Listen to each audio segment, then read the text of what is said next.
Every year in Cameroon, tons of agricultural produce end up as huge heaps of garbage, grown with deep love and devotion. These fruits, vegetables, and other crops litter our streets, while the farmers continue to struggle.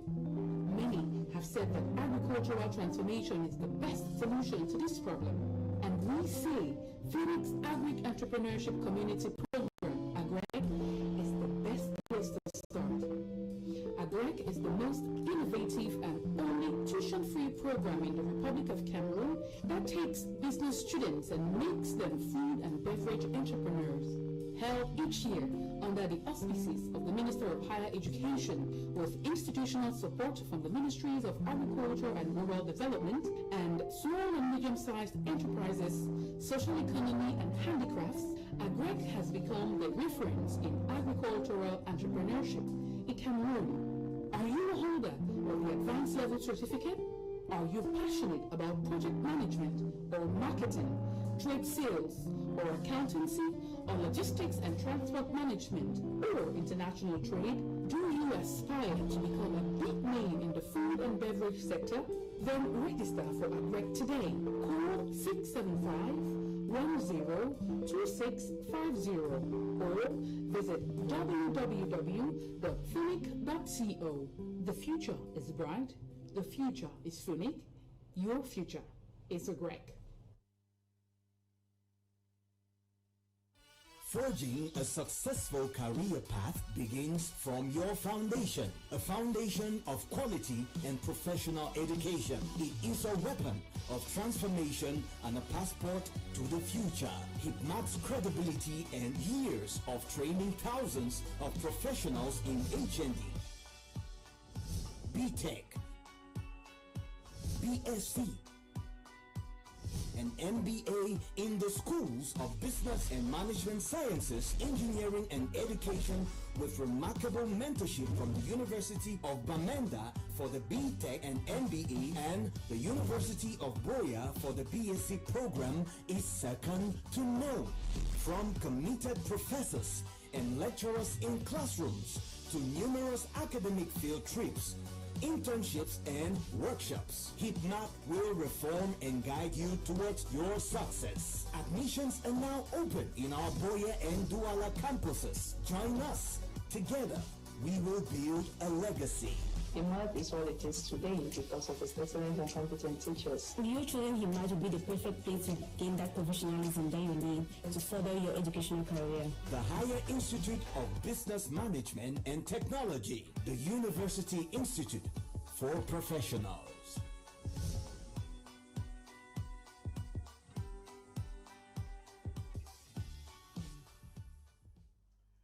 Viewers, you welcome to Prime R.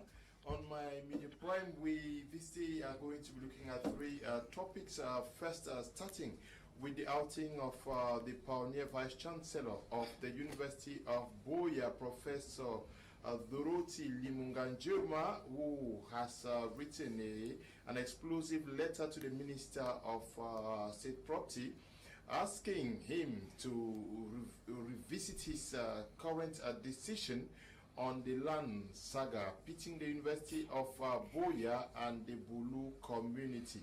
We equally are going to be looking at the squabbles in the ranks of the separatist movements following the call by incarcerated Ayub TABE Sisiku, who has called for a collaboration, a call that has received very, very disturbing responses from the different factions, especially from Dr.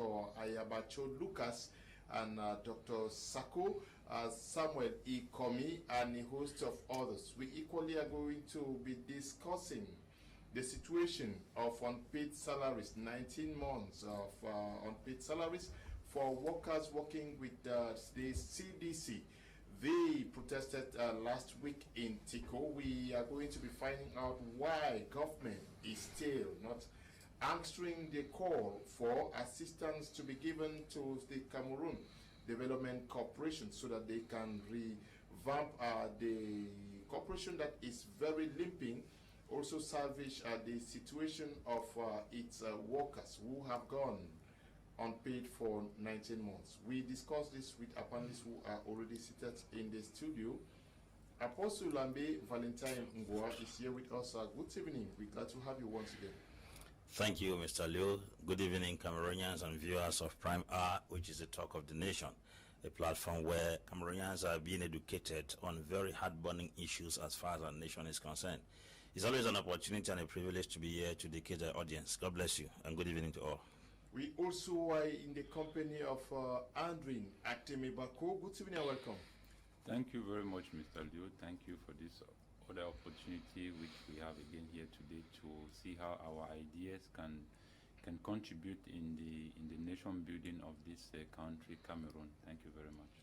Well, for the first time with us in the studio this evening is Pastor TEMNYONG DERICK. We're glad to have you with us. It's my pleasure, Mr. Leo. I'm happy to be here for my first time to share my holistic view and ideas on how we can build a better country and a better life for our people. Thank you. It's my pleasure. Okay. Also with us all the way from Hamburg, Germany is Paddy Asanga. Good evening, Paddy, and welcome. Good evening, Mr. Leo. Good evening, my Major Prime. Good evening to my good friend, Apostle AMBE. Good evening to Pastor ATEM and the young dynamic leader, EBAKO, who is sitting with you. I am very, very glad to be part of this discussion, and I would encourage every Anglophone Cameroonian, everybody who thinks about the suffering of our people, to patronize this media platform, which is the voice of the Anglophone now, because we understand that there is a sacred agenda to sell us another Francophone president, but we are here to say no. And I think, my Major Prime, we should assume our Anglophone identity and use this platform as the voice of the people, particularly those of you at the home front. So I want to thank you people for the good job that you are doing, and I'm calling on all Anglophones to patronize this platform and make it the voice of the Anglophones. Thank you. Okay, I'll start by reading portions of this letter addressed to the Minister of State Property, Surveys and Land Tenure by Professor Dorothy Limunga NJEUMA, who is the pioneer Vice Chancellor. It is with immense pain in my heart as former Director General of the Buea University Center, pioneer Vice Chancellor of the University of Buea, and a senior citizen of the city of Buea, that I write to complain to you about the unlawful encroachment on University of Buea land and destruction of property of that institution by certain unscrupulous individuals, which occurred last week. But I will go to the third paragraph that says, I believe that the encroachers and destroyers have been encouraged in their action by the corrupt administration of FACO that misled you to sign letter number 6280 of 1st September 2020, addressed to the Vice Chancellor of the University of Buea to inform him that the Senior Divisional Officer of FACO has been requested to reduce the land certificate, that is the land certificate for the lands belonging to the University of Buea, established on behalf of the University of Buea, to retrocede the both disputed parcels to the Bulu community and to find another site which will be attributed in compensation to the University of Buea. This is outrightly telling the minister and the administrative authorities that they are corrupt. Of course, for all my years I've known Professor Limunga NJEUMA. This is the very first time she's come out so strong on issues that almost everybody is in the same direction. She's worked as Vice Chancellor of the University of Buea, as a pioneer Vice Chancellor, worked as Director of the University of Yaoundé, and a very fervent citizen of this country. We want to applaud her, even though being at the background, still not leading, so like somebody who is at the forefront, but leading from behind. I think this statement she's brought up is very, very strong. And that statement has its ground. It's 100% correct. Mr. Leo, my challenge in this country is that we do not know the value of lands. If we understand the value of land, then we should not be fighting over certain pieces of land. That land called University of Buea is educating almost 3/4 of the nation of Cameroon. If many students have been able to boast of degrees today, masters or PhD, that land has been the contributing factor. As a matter of fact, the land is building the mind that are building the nation. On no account should anything be substituted for such a very useful purpose. If I have two lands, one could cohabit a factory that will employ many people, and another could cohabit a house, why don't I build a factory that will benefit many people and taking a land that is meant for the society and give for individuals to stay there? How does that land benefit the poor of Bulu as compared to the way it will benefit the investor of Yaoundé? Because I was told that part of that sector of the land that they are trying to carry away to Bulu community was used by agronomy students and veterinary students to carry out activities there. Now, can you imagine such a very good piece of land is being devoid of its function by people for their selfish interests? I think she's spoken, and then secondly, she addressed the administrators of FACO. I have said on this plan, I'm still saying it, there were certain governors who reigned in Southwest. We never ever for once heard about land saga. In the days of Peter Obentabi, we did not hear land saga.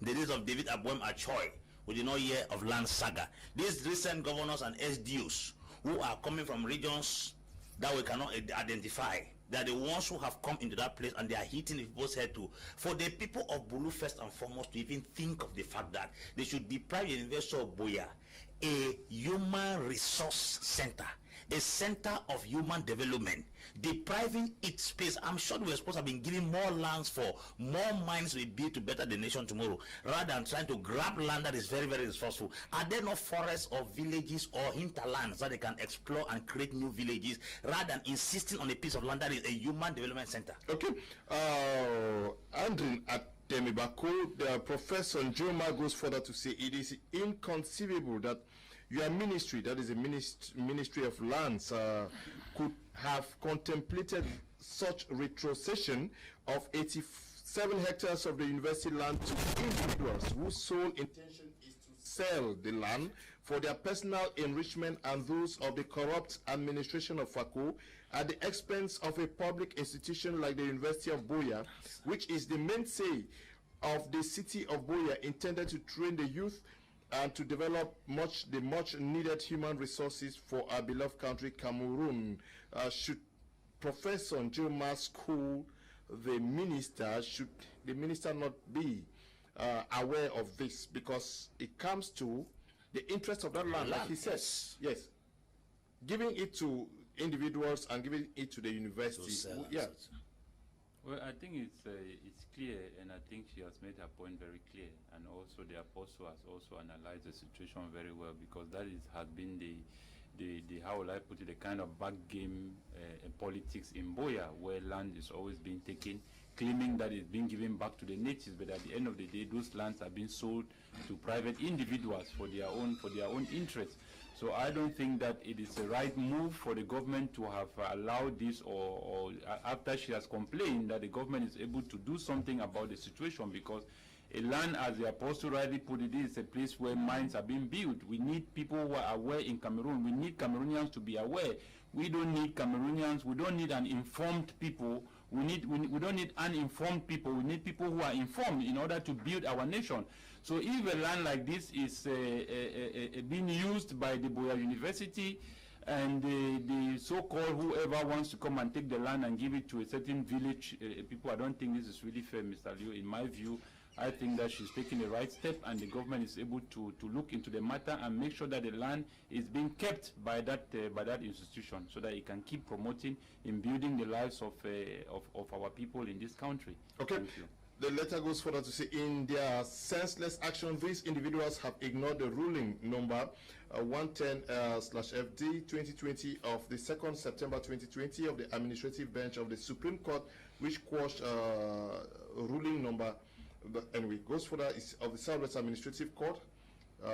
But she says that land over which the University of Boya was given title by your same ministry many years ago, the ruling of the Supreme Court not only supersedes the ruling of the Administrative Court of the Southwest region, but also cancels your letter of 1st September 2020 cited above. How do we understand that there is a Supreme Court ruling, yet people are working counter to that ruling. Is this not a blatant disrespect of the law?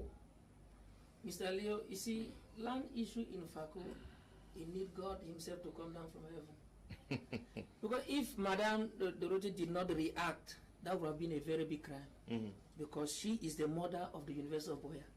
Mr. Leo, let me tell you something. I have also written to the minister. I'm waiting for 90 days. If he doesn't react, I'm also taking him to court. Because the mafia of land in Fako and the real Maradonas of this mafia are hiding somewhere.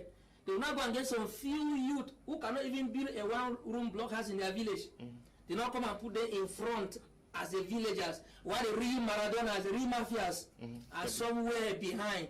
They just use them, grab the land, and in no time, the kind of building that was going on there, you don't need a prophet to tell you that it was not these villagers who applied for this land. And more to that, the judgment of the Supreme Court, which is the highest court of the land, my law teacher used to say the only judgment even God cannot change is that of the Supreme Court.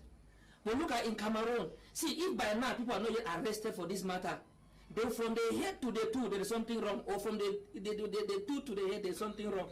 I remember one of the land officials said to me some years back that let one man from Limbe to the presidency secretariat should put up his hand that is going to have a share in Fako land. So if everybody is involved in the mafia, you protect me, I protect you. The law now has no place. But as the Bible rightly put it, sooner or later, justice will return in the house. Okay, sooner or later, justice will return to the house. Padi Asanga, let me read the fourth paragraph that states, after spending 17 years at the most productive years of my life in the public service to develop the university center at the University of Boya that has the reputation of being one of the best institutions of higher education in Cameroon and which is held in high esteem internationally, I believe that I have a moral obligation to ensure that it is protected for the benefits of present and future generations of this country. I believe that should also be the prime responsibility of your ministry, which is supposed to protect state property. This is the Professor NJEUMA telling the Minister of State Property that it is his role to ensure the protection of state property. How do we understand that a state property like the University of Boya comes under intense attack and the minister needs to be reminded of the prime objective of his ministry? Yes, Mr. Leo, I'm very, very happy that Dorothy NJEUMA is coming out to speak, and it is what we call in our Anglophone jargon, snake bites snake, Jacobine bites Jacobine. You want to understand that the University of Boya is the sweat and a fight, a ferocious fight that was put up by the Anglophone Cameroonians.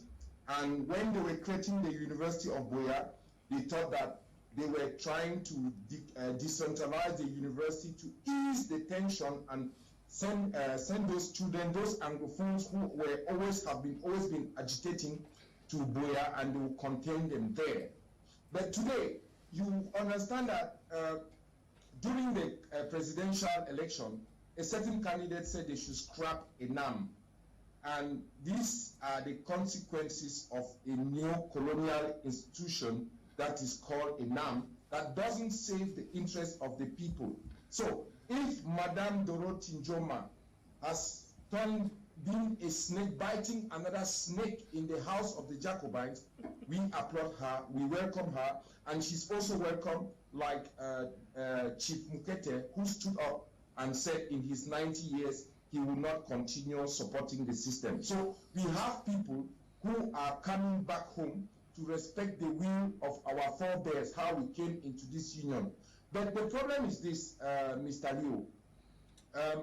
I don't understand how we Anglophones would sit down and watch such things happen. Those are legitimate claims that we can use to come out and stand up forcefully. This is one of the reasons that I am applauding your media, because Boya the University of Buea. Mr. Biya said Buea was once the capital of the southern Cameroons. He said it in Buea. And we should understand, we should also accept the fact that when it was the capital of southern Cameroons, there were no DOs and SDOs who were calling themselves chefs and accrediting land to people to later on sell and get rich. So Anglophones should take that as a legitimate cause that will unify everybody, because all of us collectively, we fought for the University of Buea just like we fought for the GCE board. So Madame Dorothy NJEUMA coming back to the house and to stand with the people, I think it is a good sign. And we should learn from that and make sure that we take that as a milestone and stop castigating our own when they have come to realize themselves. But if snake is biting snake, then you know what is happening in the other camp also. You understand from the rhetoric what I mean by snake bites snake. You are a media man and you know all our jargons. So I want to congratulate Madame Dorothy NJEUMA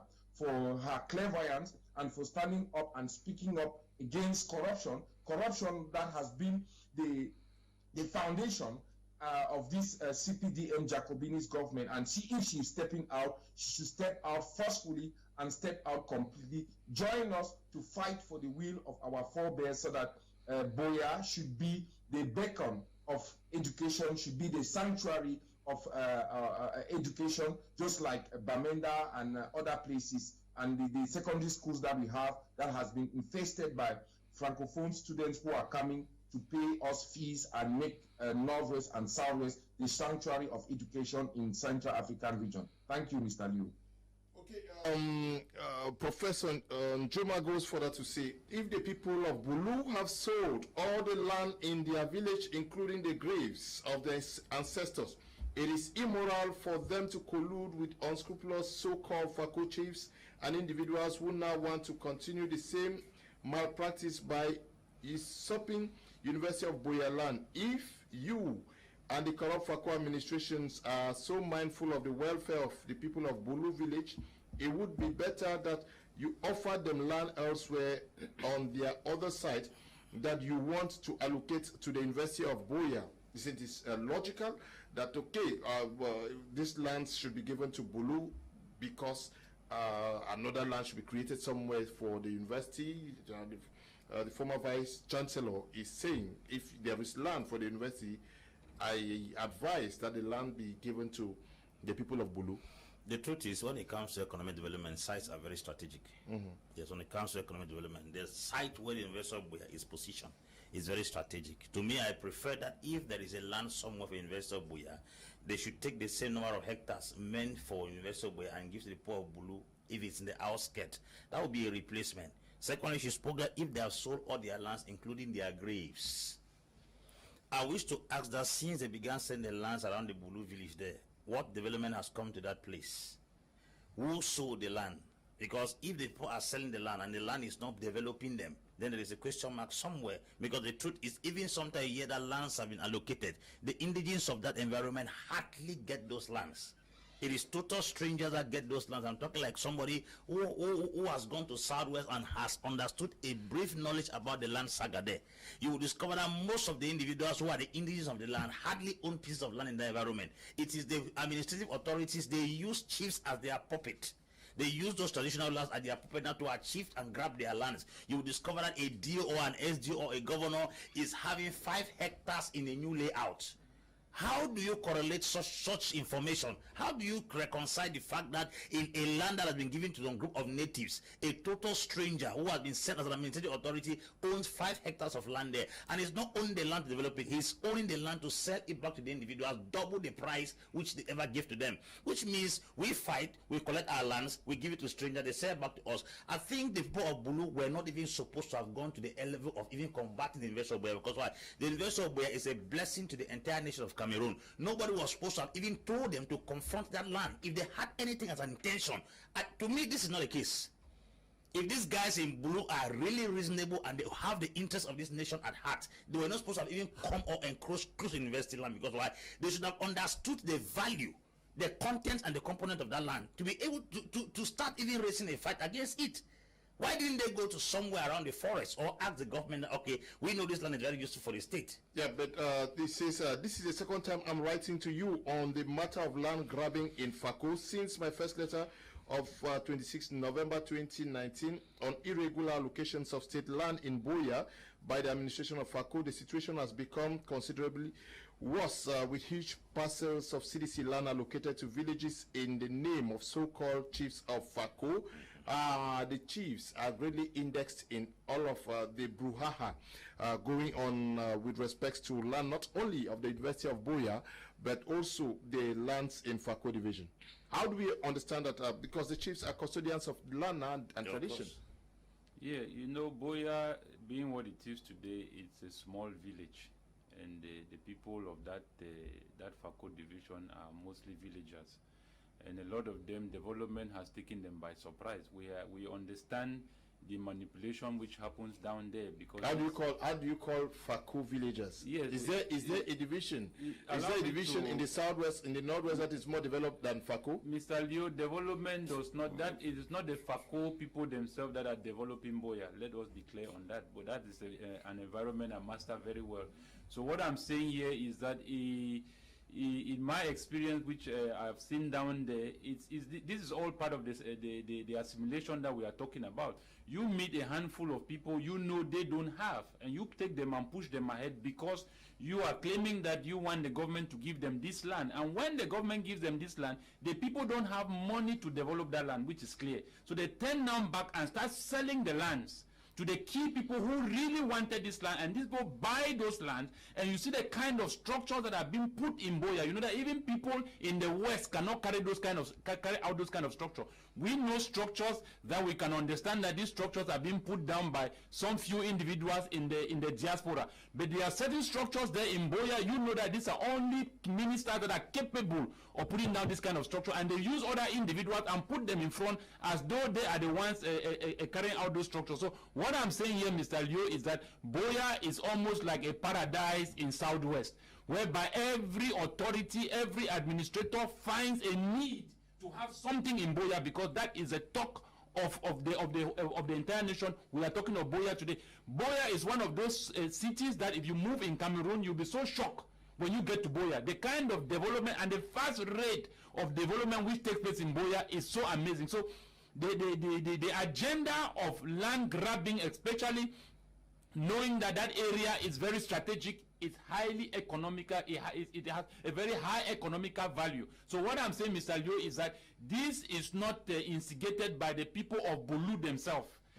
That is why you realize that a Supreme Court gives a judgment, and then another court, whether it's the same court, gives another. So you come to realize that there are some people who have veto power to change certain decisions at the level of the Supreme Court. Because we cannot be talking in a country that we claim that is law and order, where you are saying that a Supreme Court has given order that this land belongs to the Boya University, and then after many years, another people come up and say they are giving the land. So you realize the Supreme Court ruling is recent. That was last month.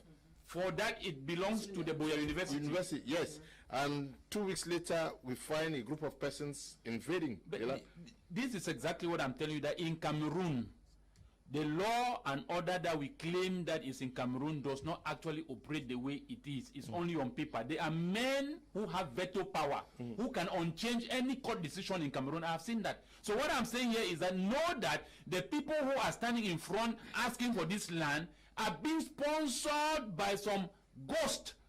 And these ghosts are not Southwesterners. I'm telling you the simple truth. These are not Southwesterners. These are coming from other parts of regions in Cameroon who want to take hold and own lands and carry very huge investments in that small community. Okay, Professor NJEUMA says he's calling on the minister to investigate, especially members of staff of his ministry, whom she claims have gotten lands in either around the University of Boya or around Fako, and that they should be investigated and duly sanctioned. Mr. Leo, you see, I've been involved into land commissions not once, not twice. In Fako? In Fako. Okay. The way these land procedures are being followed, a common man cannot follow land in Fako and have even 1 meter square. Because all the monies you spend, millions upon millions, nobody gives you receipt. When this process begins, they will call the villagers to come, that they should contribute maybe 500,000 for the village to go and follow this land. The chiefs know well that the villagers cannot get this money. So when they are not able now to get this money, they say, okay, we'll get sponsors. That's the word that is being used. Now, this letter is requesting the minister to investigate his staffs or member of his ministry. All the lands are being taken in Fako by the administrators. I'm coming from Limbe. I live in Sokolo. That's the heart of the land surrendering. Mr. Leo, when you come to Limbe, I will take you to a place where if you get there, you will never know, because in that place you have land at the left. If you go to my church now, I am in the middle. At my left is Boya. You want to build, you want to take authorization from Boya.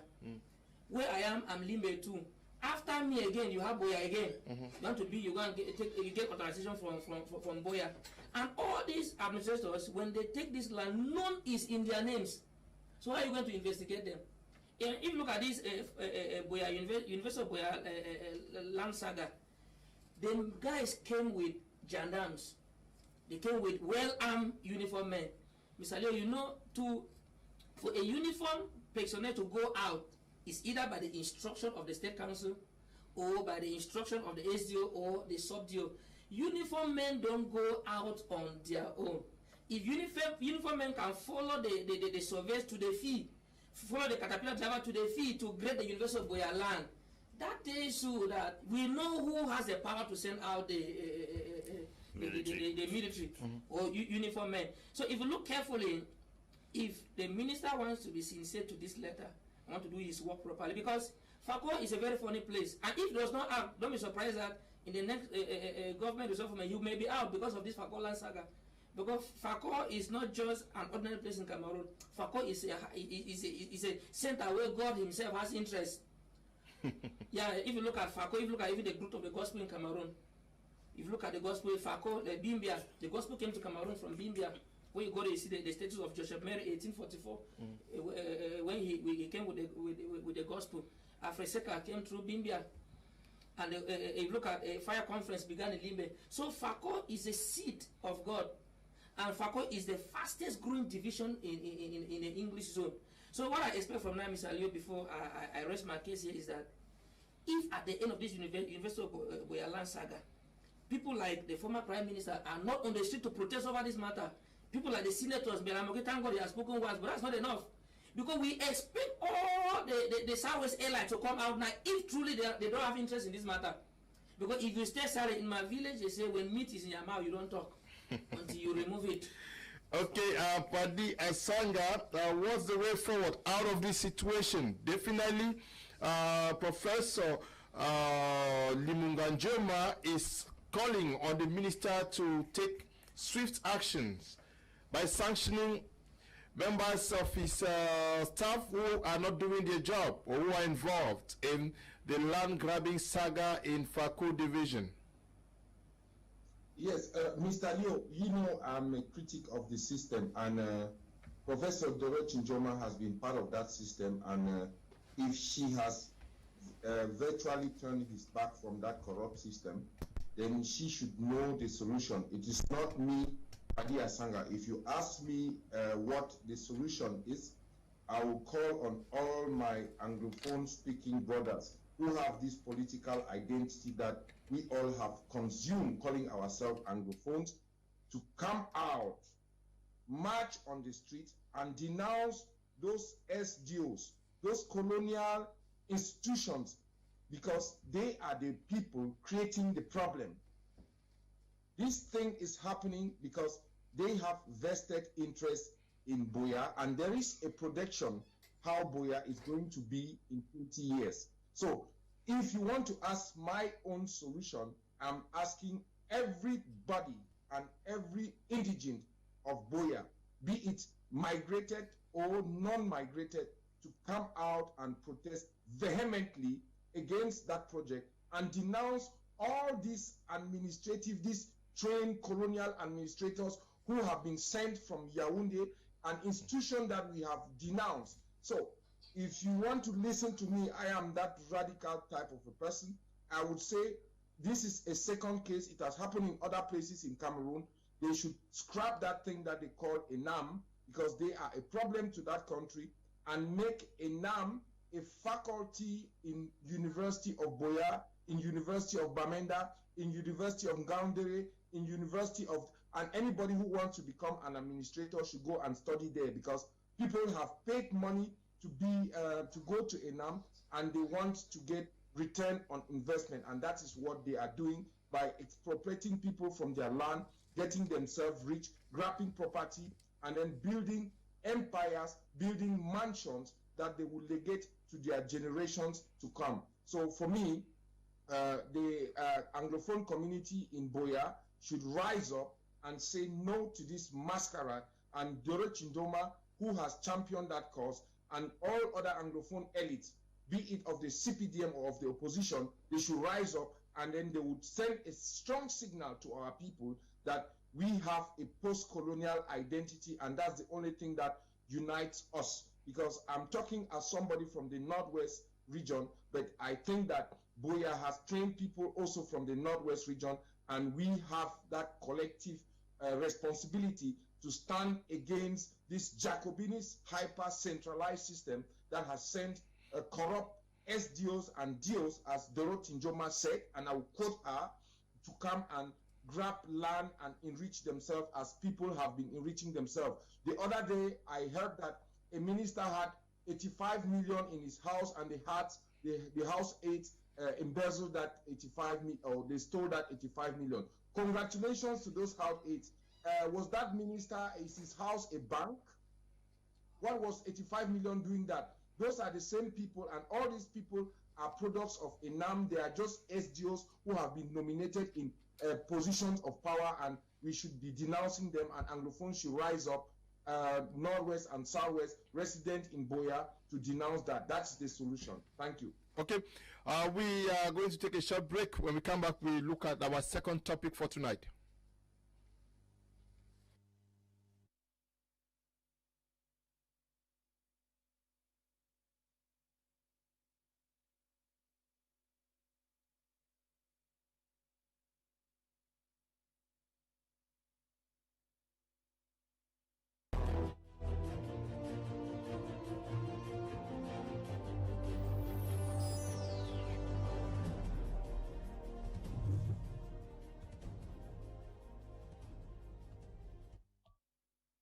Topic is going to be focusing on the different reactions to the call by Ayuk TABE, Sisi Seko, who is, as we speak, incarcerated at the Kondengi prison in Yaoundé. A call that many persons say he has no right to make, because he has been impeached twice for some people, and for others saying that he is an agent of destabilization in the camp of those who believe in separation. Apostle AMBE, Valentine NGWA, how do we explain what is happening? Zalio, the strength of a broom is in its numbers. Okay. United we stand, divided we fall. When we want to talk about crisis in countries, we must take reference to other nations. They will set as an anecdote for us to understand properly the context of a particular revolution. We'll go back to the Biafran War in the 1960s. You realize that there was a common front from the angle where the Biafrans came. Ojukwu was in charge of the East, and General Ekong was in charge of the South-South. The South-South speaks of the Efik people, while the East speaks of the Igbos. These people had a common front. They knew who to confront.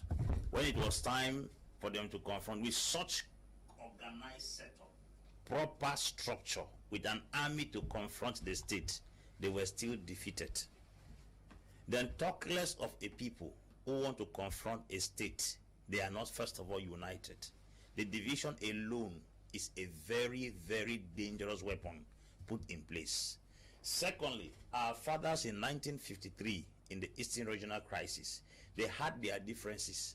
When it was time for them to walk out of the Eastern Regional Crisis, they put their differences aside, unanimously walked out of the Eastern Regional Crisis.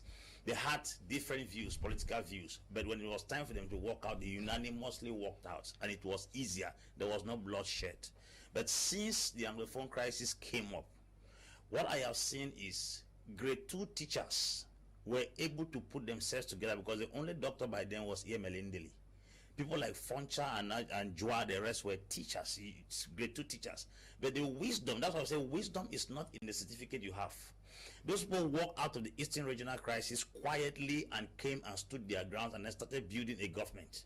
But we have doctors in the Anglophone Revolution who have not been able, first and foremost, to coordinate themselves, because the strength of a train that drags wagons is at the head.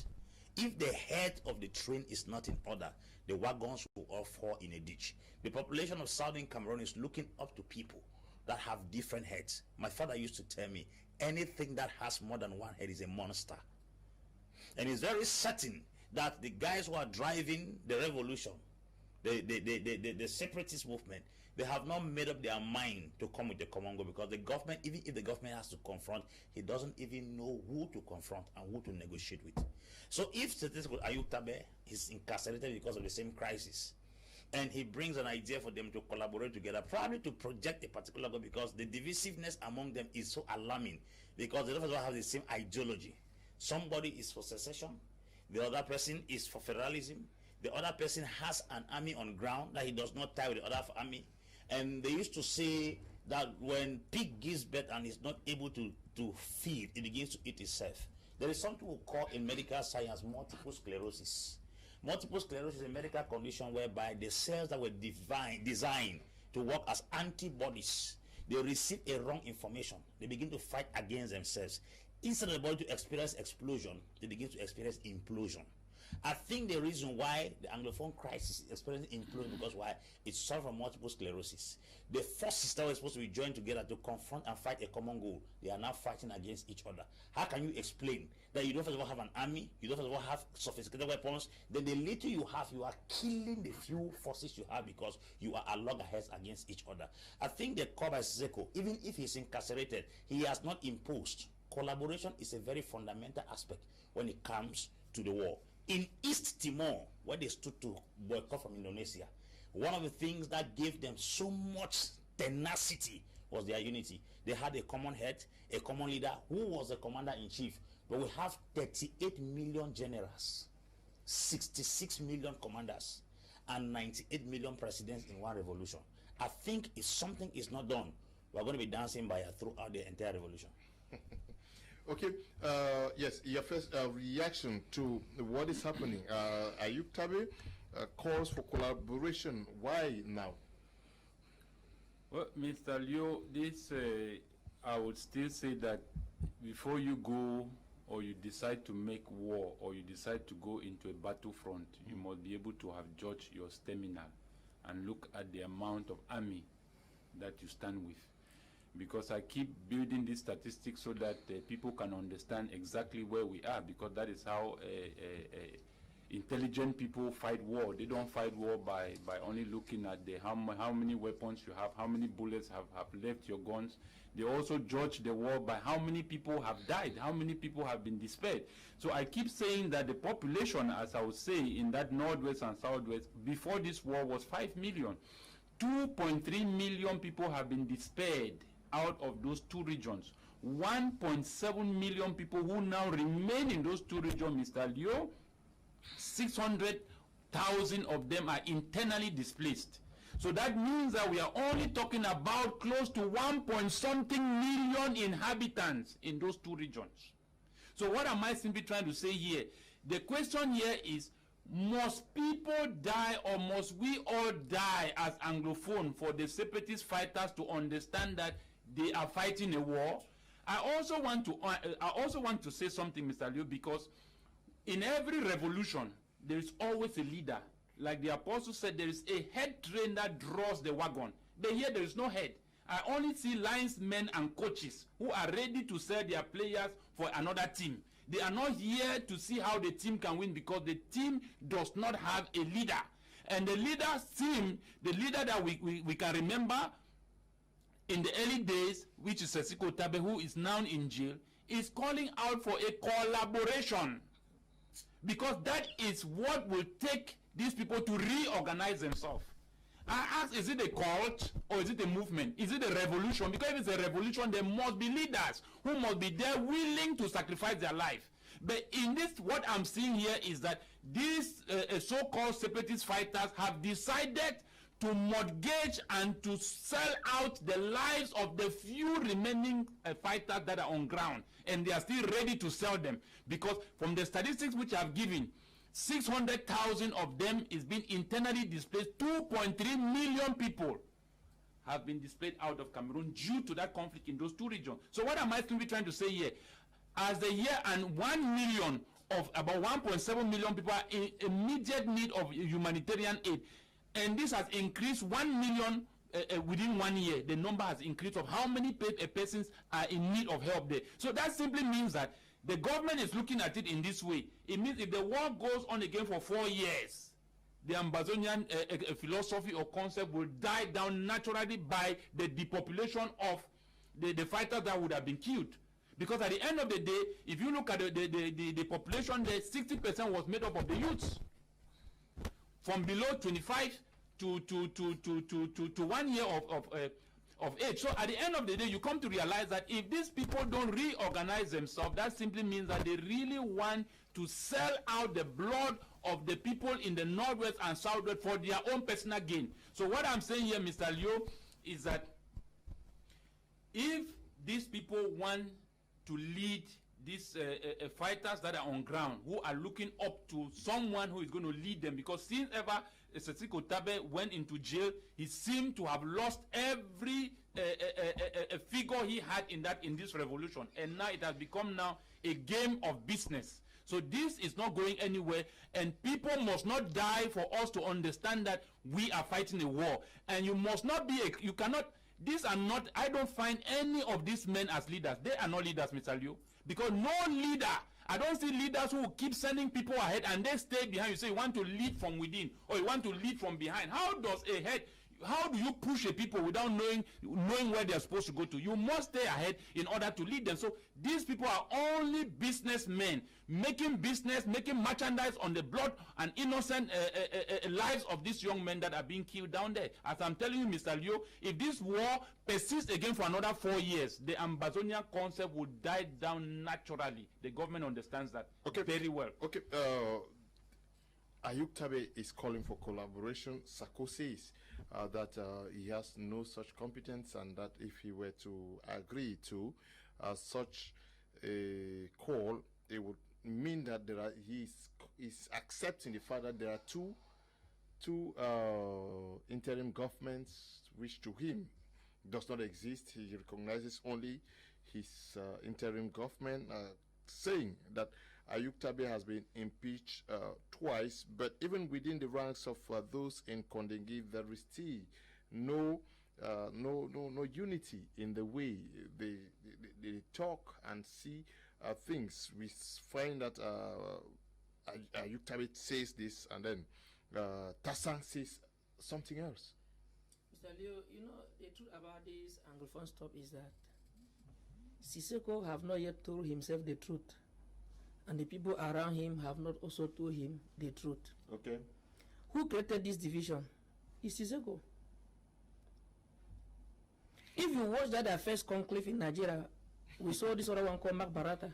He was ranting as he wanted to die. Siseko refused him to enter the hall. When Bala and the rest were arrested, it was Mark Barata and Tapan who led the struggle. When Tassan now ran to Nigeria, they gave him. If you look at Siseko leadership from the beginning, have been the leadership of division. Because in Siseko's government, Tassan was never given a proper place. In Siseko government, immediately he took over, which was Mark Barata and Tapan Ivo, he never worked with them. And if you follow Siseko from the beginning, Siseko said he was for diplomacy, while Ayabacho, Akwanga were for armed conflict. There are only two kinds of people in a society. When the moderate are removed, radicals will take over. When the moderate, which was Siseko, Patasa, and the rest were removed, radicals now took over. Now I don't understand Siseko very well. Is Siseko saying that he is for diplomacy, to reconcile diplomacy and armed conflict, or he want because he has not explained what he wants people to collaborate on? They should collaborate on diplomacy, or they should collaborate on armed conflict. Okay, if Siseko was a man of unity from the beginning, he knew he was a diplomacy. He would have first reconciled with Ayabacho, who was for armed conflict. He would have secondly reconciled with Akwanga, who was for armed conflict. When Siseko was and the rest were taken from Nigeria, nobody knew where he was. Sakona came in. And on several occasions, Sako said he is not the president. He's holding this thing for Siseko to come out and take it. Even when Siseko was not seen somewhere in Yaoundé, Sako still repeated himself that this thing is not still my own. I am holding it for Siseko. Only for us to wake up one morning and say Sako has been dismissed by Siseko. He has created his own government. Okay, now we don't know now. Sako is for armed conflict. Akwanga is for armed conflict. Ayaba is for armed conflict. Siseko and Yerima are for diplomacy. Or he now wants to join armed conflict. He should tell the people because they're not confusing us on ground zero.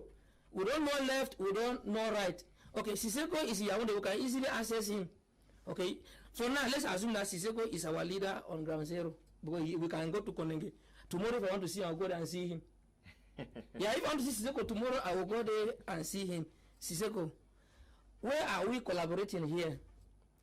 Are we collaborating? You want to bring, because now along the line, Ayabacho and Siseko, they came in, they find some place that they reconcile on. We don't know if from that day Siseko have now joined armed conflict or is still for diplomacy. Siseko, Mr. President, take time and explain to Anglophone where you are, because now you is Tasa who brought this thing to you in Nigeria. You and Tasa are not even reconciled in Kondenge. They are calling the people 2 million miles away from you to reconcile. Let somebody who is close to Siseko tell him the truth that when an army is caught in the battlefield, the army sit down and listen to those who can stand and fight. Siseko, you cannot lead from the prison. Sit down, create time to pray and reconcile yourself with God, your family, and the people. So that if opportunity is given to you tomorrow, you can now do something. Paddy Asanga, do you understand the division in the camp of the separatists as we speak? Is TABE not also competent? What is his fault in calling for persons to collaborate so that they can find a lasting solution to what is ongoing? Mr. Leo, this is a very, very sensitive topic. I am one of those persons who are sitting here in the diaspora, and before TABE and Patasam got arrested, myself, Molambako, and a host of other people told them to leave Nigeria and go to a third country where Cameroon has no diplomatic relations with. And when they asked us, we told them that they should either go to Ghana or to Burkina Faso. They turned that and asked us who we are, and we were not relevant. But Mr. Leo, this is something I'm going to tell you people today.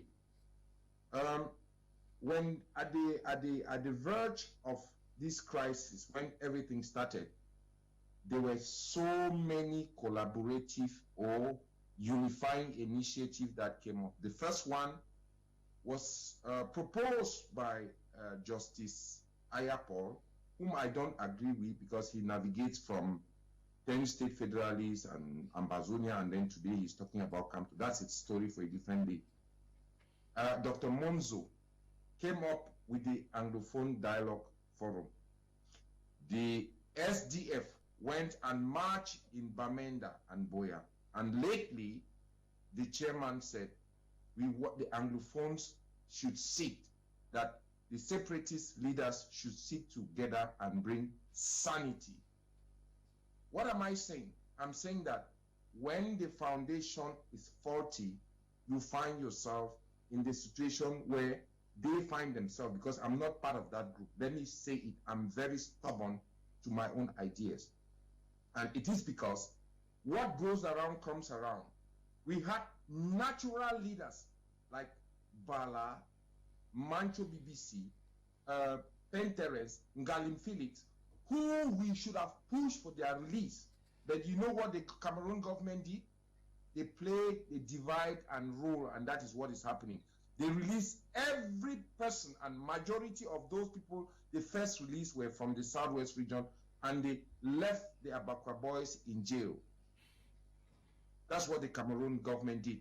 But I want to tell you today, and this is Paddy Asanga talking, the Anglophone struggle has been sold to France, Mr. Biya, and Mr. Biya's opposition in the eyes of France. So when we are saying all these things, and I'm responsible for what I'm saying, if anybody wants to contradict me, that person should come and tell me. It is going to be very, very difficult because people have negotiated pieces of land titles, they have negotiated their freedom, and people have went to Switzerland and collected money from Swiss government. This thing has been sold.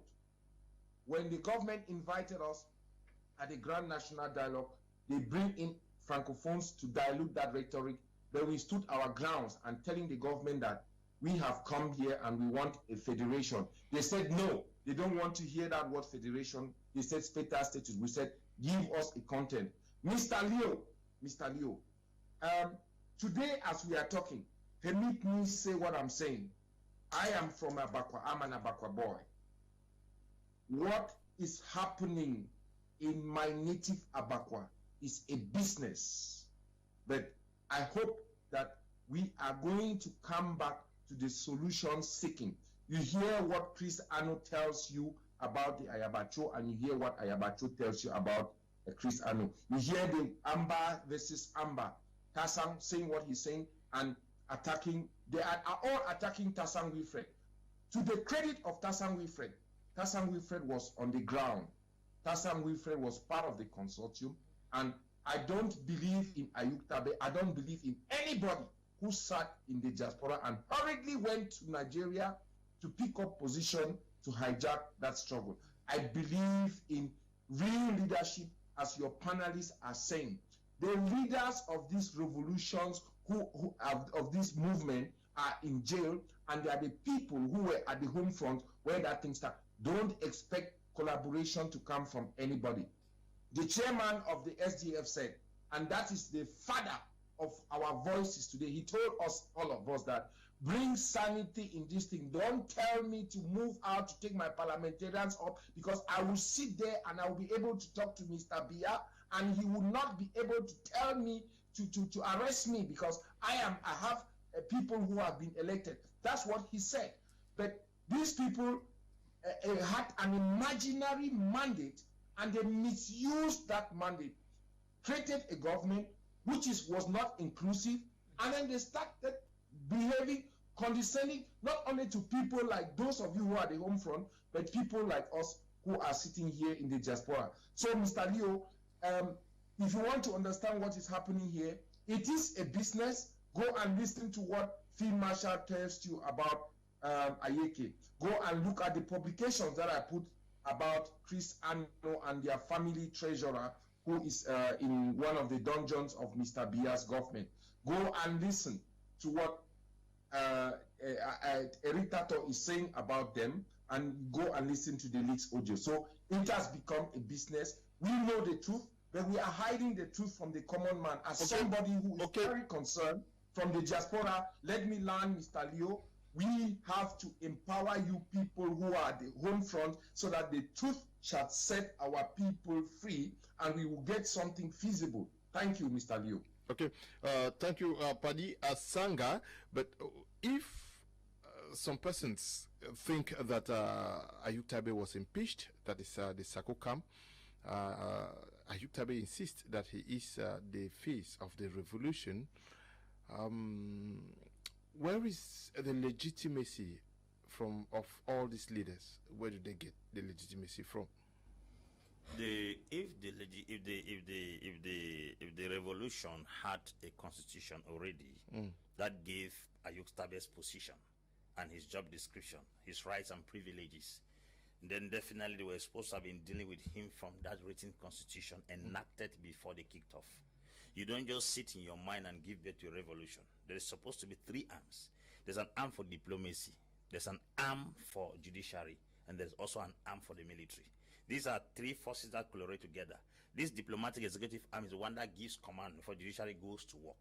If I thought a constitution was put in place by them initially before they took off, they were supposed to have known the rights and privileges of the president when he's been impeached, so that by the time they're impeaching him, he knows he has violated the law. He doesn't believe he has violated any law because there was no law in place that guided and guarded him. So that's the reason when they say he's impeached, he's asking where did they draw such inspiration from to impeach him. Now, if Ayabacho and Akwanga believed in armed struggle and the other guy believes in diplomacy, those all revolutions work that way. They're individuals who are diplomatic. An arm is pursuing diplomacy, an arm executes the military. They were supposed to have formed it as a government and then work as a team. The divide was that their ideologies were different. Not different in the sense that this one did not want this one. Because TABE, I heard one of his interview in those days, he said, armed struggle is already on my table as another option, which means he was gearing towards that direction. The problem is who is going to be the head. What is killing them is greed, arrogance, pride, and a power-mongering mentality. That's what is killing them. Not that they differ in ideology, because they all accept each other's ideology, but who is supposed to stand as the head? Everyone wants to be a leader. That can never work anywhere on earth. I think people are already fighting for power that they have not even achieved. If they achieve this power, it's going to be worse.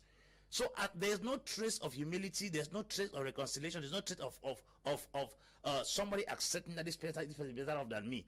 And that is where the trouble is.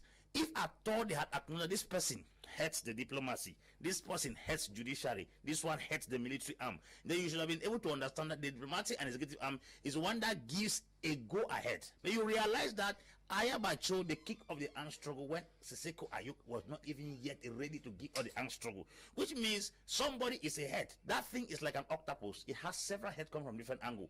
And the fact that they don't have a particular direction, a particular head, it will be difficult for them to achieve anything, because why? The force that we were supposed to have joined together to accomplish something substantial, it is being broken into little pieces that cannot accomplish anything. The strategy is poor. Is this not bad for the population that is bearing the brunt? Where is the interest of the population in all of this, Andrin? The population has no interest in all of this. I think that the population is a victim to this war, and like in the beginning, almost 90% of the population in that two regions that supported this revolution are regretting today that it never even happened. You see, and these are some of the things that I've been trying to let Cameroonians understand. You see, the fact that we are in different individual countries does not mean that if you keep repeating the same thing that has been done in this other country and then you think that you get a different result in your own country. If you take a look at Libya of Charles Taylor, you saw what happened there. You take a look at Libya, Liberia, Libya, where they complain about the system of democracy in Libya, where they said democracy was not being exercised in Libya, and people began calling Gaddafi a dictator. And today, when Gaddafi left Libya, we saw what happened today in Libya. A recent example will be Zimbabwe. Take a good look at Zimbabwe after Mugabe led, when he had fought for the sovereignty of that nation. He was a man who brought in the one man, one vote, and chased out the British away from Zimbabwe and brought in democracy. But after a time, they called him a dictator, and at one period, the Zimbabweans were crying that Mugabe should leave power, and finally Mugabe has left. And now look at Zimbabwe. Zimbabwe now is a chaos. 90% of its population is unemployed, and there's heavy military repression in Zimbabwe. In Zimbabwe, like this kind of thing where Kamto will come out in Cameroon and say he wants people to go out and do a nationwide protest, you don't dare that in Zimbabwe. The next day you disappear. So what I'm simply trying to say here is that this is a quest and a hunger that people really want change to take place in Cameroon. And I keep saying that they are not yet ready for the kind of change that will bring about a one fix in Cameroon, that Cameroonians will forget about this colonial rule system. The question here I want to ask Mr. Leo, that many Cameroonians have failed to understand that it was Commander Charles in those days when London had sent the map, when the Leagues of Nations asked the colonies to map out their colonies and strategize them, and when the map came from London, the soldiers who fought up to Moyoka, to Miselele, saw the map, the British soldiers told the London that they cannot give out this land where they lost their best soldiers, and this was the English-speaking side of the country, and sent back the map to London, and London now had to remap that area and said this area now is the English Cameroon. Had it not been for that English commander Charles, who was later on sanctioned, we will not be talking about the Anglophone Northwest and Southwest, because this was a fate decided by one individual who was ready to cause war between the ground troops of the French soldiers and the British soldiers that were on ground in Cameroon. So that was how the idea of the map that we today have of the English Cameroon. And so what am I simply trying to say, that in that beginning, that area of land was already sold to France by Britain. And this was done behind the backward. At the end of the day, Cameroonians cannot really understand. And that is why when they brought in ASHU, because of how the French troops had, the English troops had resisted that, they cannot allow this area to be owned by the French Cameroon. And so that was how that division was made. But the agenda for France to still assimilate the English Cameroon back to the French Cameroon had not changed. ASHU came in, he brought in the English border. After on, they brought in the incumbent president that we have today, who is totally was a francophone, to do what? To carry out that assimilation. So what am I simply trying to say here is that when you are drowning, you will not be afraid to hold a tail of a snake to lead you to a shore. If you want to how would I put it, create your own nation, Mr. Leo, from a colony. You cannot create a nation from a colony that you know that you are living from frying pan to fire.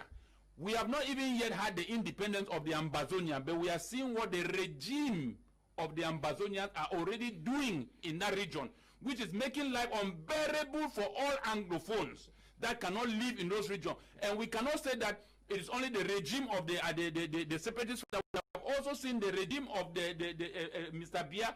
All of them are to be blamed. So what am I simply trying to say here, Mr. Leo? In this kind of situation where you understand that you are dealing with a colony and you cannot separate from a colony, the best thing you need to do is take the same example like what Rwanda is saying. Until we begin to learn to support these leaders, they may be bad, but they are not bad everywhere. If today Zimbabweans are now regretting that if they had known, they would have supported the concept of Robert Mugabe. If the Libyans, if they know, they would have supported the idea of Gaddafi. The same thing with Gbagbo. The same thing with Charles Taylor. Today, Africa is the same story. So by the time we are crying that if the problem in Cameroon is Bia and not seeing that is a system, when this thing was happening, I told you, Mr. Leo, even on this platform, that I believe that the West, France, is behind this Northwest and Southwest issue. Trust me. And these separatist fighters are making money out of them because negotiations behind it are taking place. Why does the UN, can the UN not come in? The UN cannot come in because they know that France is sitting here. And France is controlling everything that is happening in Cameroon. Let Cameroonians not forget that when Ouattara was brought in 2010, 2011, in Ivory Coast to review the devaluation of the CFA, whereby the CFA was devalued and France was making a $48 billion every month from that devaluation of the CFA. Okay, Pastor Derrick, seemingly something is not right somewhere from every indication that Ayabacho looks at things his way. I followed a response he gave to Deacon Taksang. I'm sure, I don't know whether it was today or yesterday. And when you listen to the reaction of Sako towards Ayabacho, towards Ayabacho and Ayuk Tabe, and the resilience of Ayuk Tabe to say I am, why can they not agree? You know, Mr. Leo, this struggle is still looking for leaders. Okay. Now, when this thing started, I keep telling people that if you think this thing will last for 1 year, you are lying.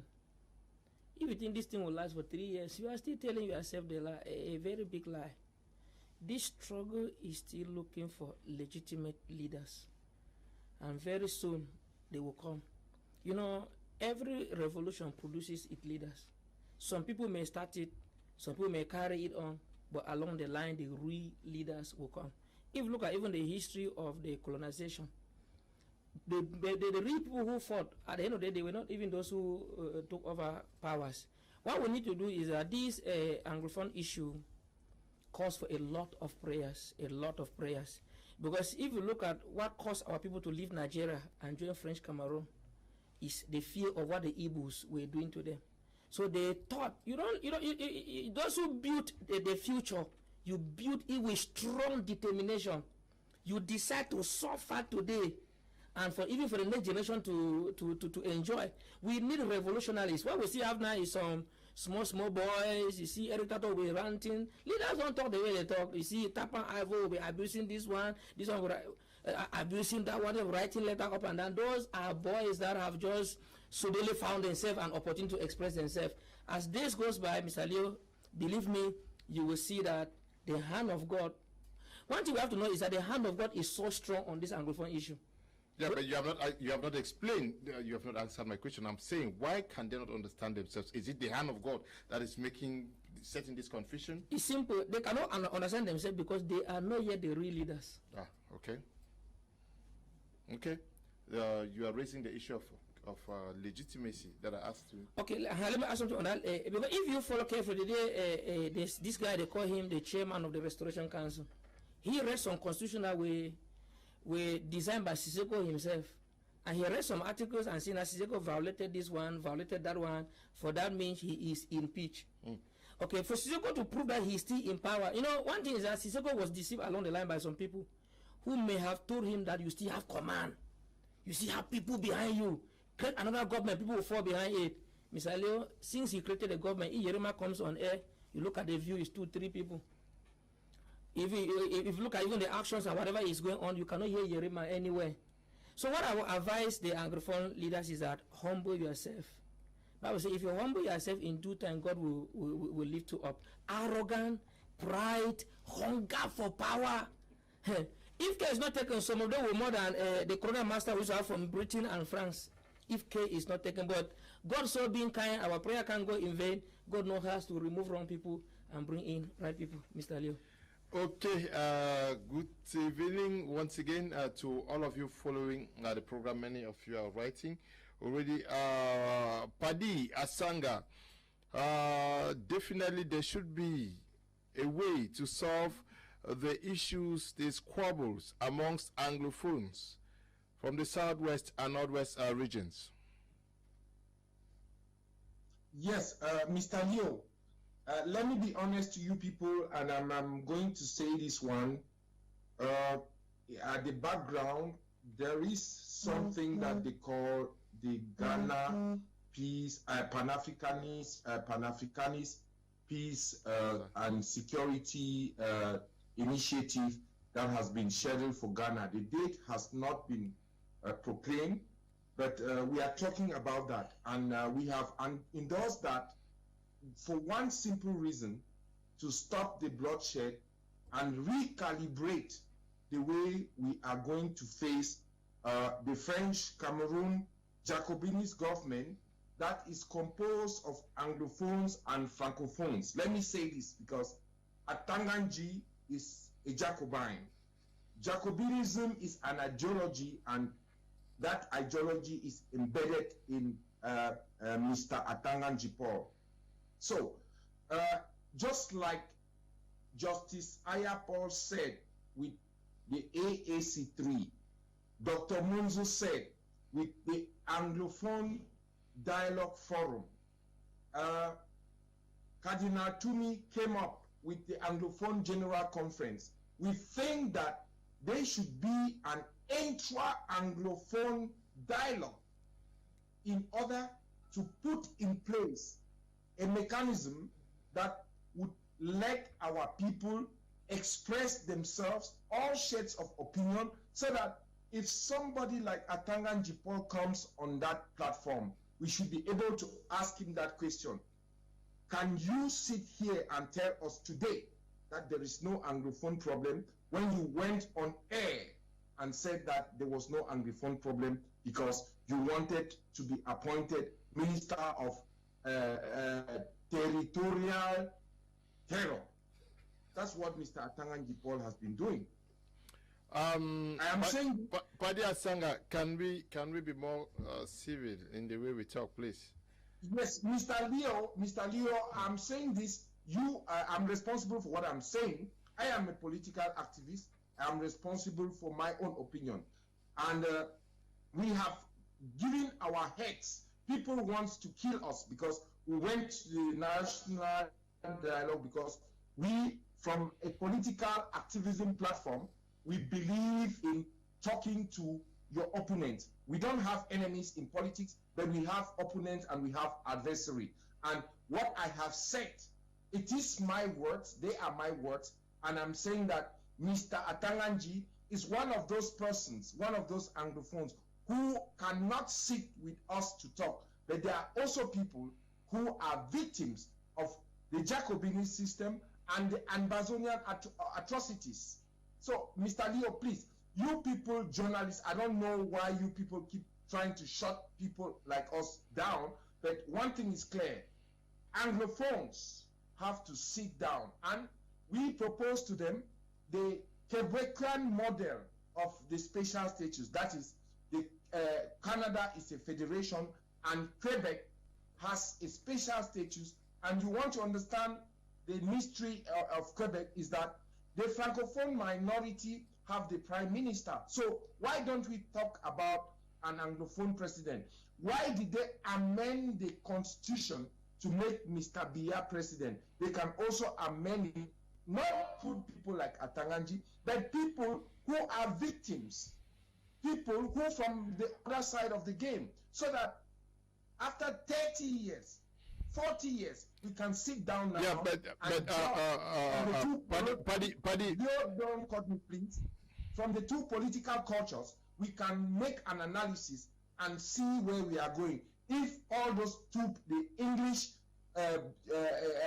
culture has failed us, or the French culture has failed us, then we come out with a Cameroonian culture, because I have nothing culturally with Ayuk Seseko Tabe or with Sako as far as our African culture is concerned. I'm more close to Maurice Kamto that I don't like than Ayuk Tabe and the others. So please, let's be civil and let's be honest and tell people our history, because these people, we have a war that is going on also in Mr. Biya's camp, where those who make these bad laws that were meant for you, Leo, that were meant for Pastor Ambe, that was meant for Ekoge, that was meant for all those panelists here, they want to inherit that law to perpetrate the same system and keep us in servitude under what they call France-Afrique.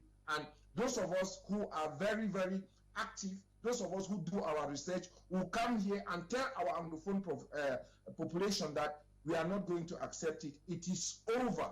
Thank you, my brother. You're welcome. We once again are going to take a short break. When we come back, we discuss our last topic for tonight.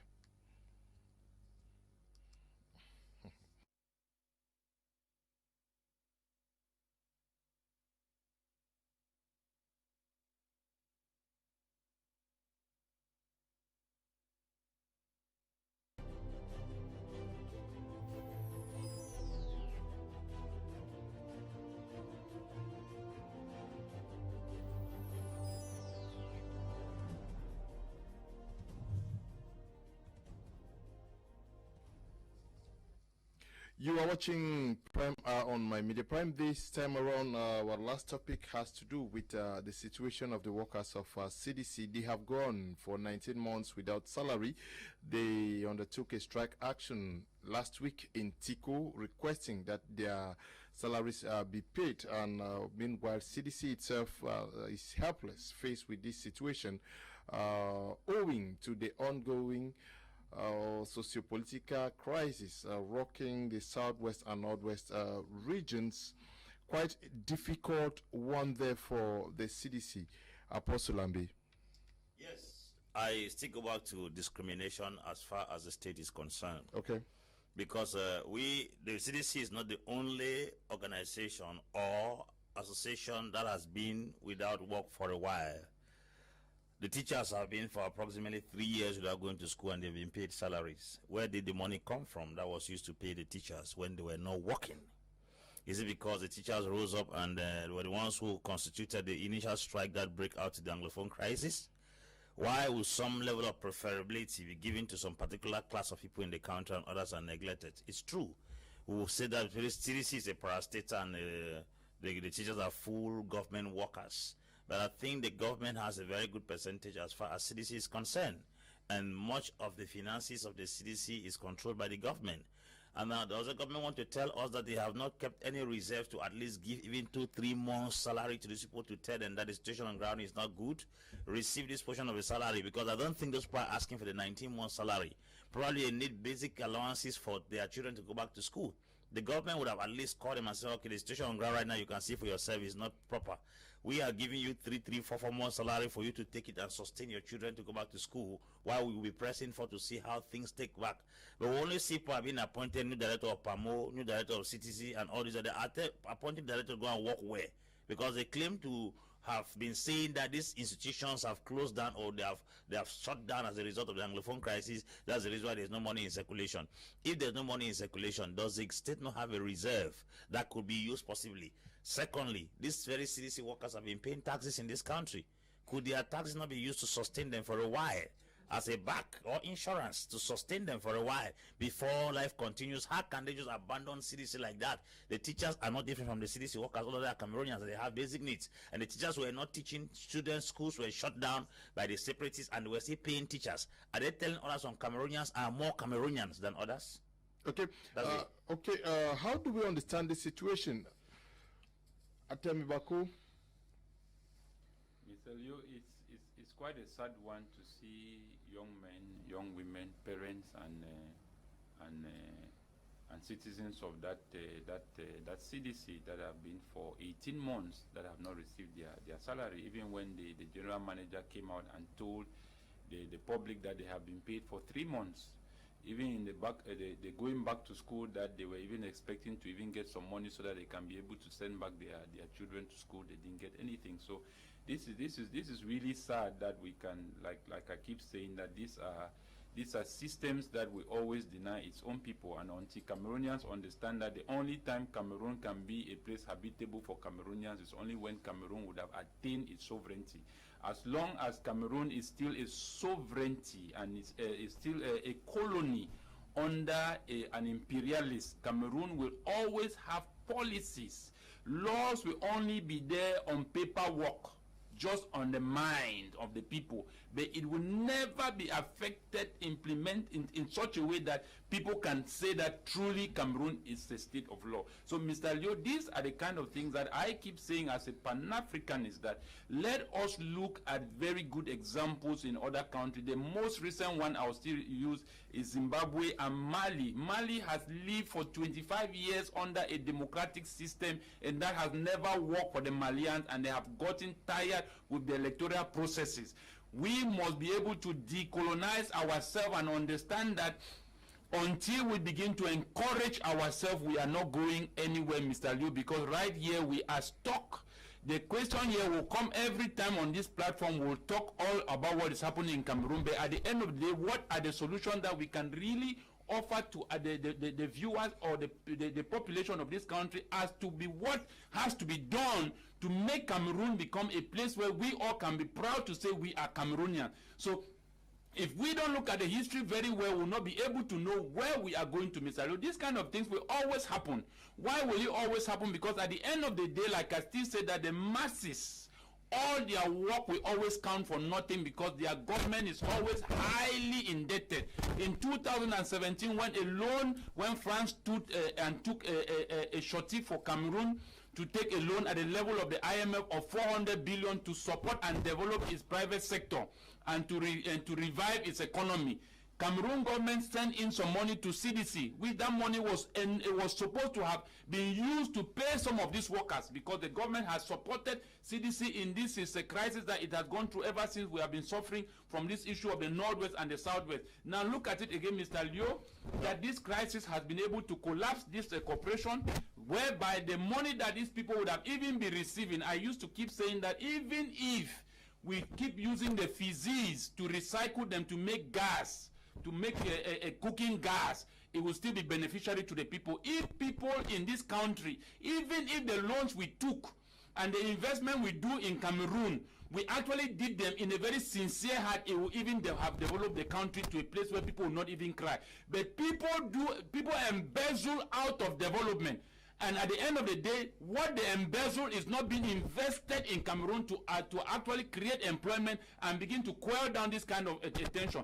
Take a good look, Mr. Leo, at this road here in Douala. This was a road that was ceded to Satom, a French company, to fix this road. You go and see the halt and the traffic that it collapses the economy in every day. That happens there. The police people tend and begin to punish the road users for not respecting the way, but nobody tends to say, but we gave you this contract, you didn't do this work, because people have embezzled from that development. Yeah. So at the end of the day, Mr. Leo, we need to go back to the drawing board and understand that let us take the solution of Mali.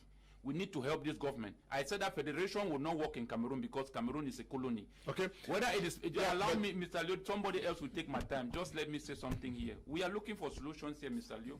Yeah. Cameroonians need. You are looking at the long term. Yes. The CDC workers have not sent their children to school. Very well. Are you saying that they should wait until your solution comes before? That is not what I'm saying, Mr. Leo. I'm saying that Cameroonians should stand up for Cameroonians. So that Cameroonians' rights should be given. The aspect where we begin to sit and complain and begin to only blame the government, we need to take the responsibility and say this thing is not right, and if it's not right, somebody who is responsible needs to own up to his responsibility, otherwise he faces the consequence. That's what I'm trying to say. Yeah, but for the case of the CDC is helpless. You know what the CDC is going through in the Southwest and Northwest region. Yes. How should the CDC help itself? Mr. Leo, I have just told you that that corporation has received some support from the government. The corporation is expecting 49 billion to service its situation. What they have received so far is 1.3 billion from the government. Yes. How much, Mr. Leo, we have seen? Let us not talk as if the government doesn't have money. This country, this administration has money.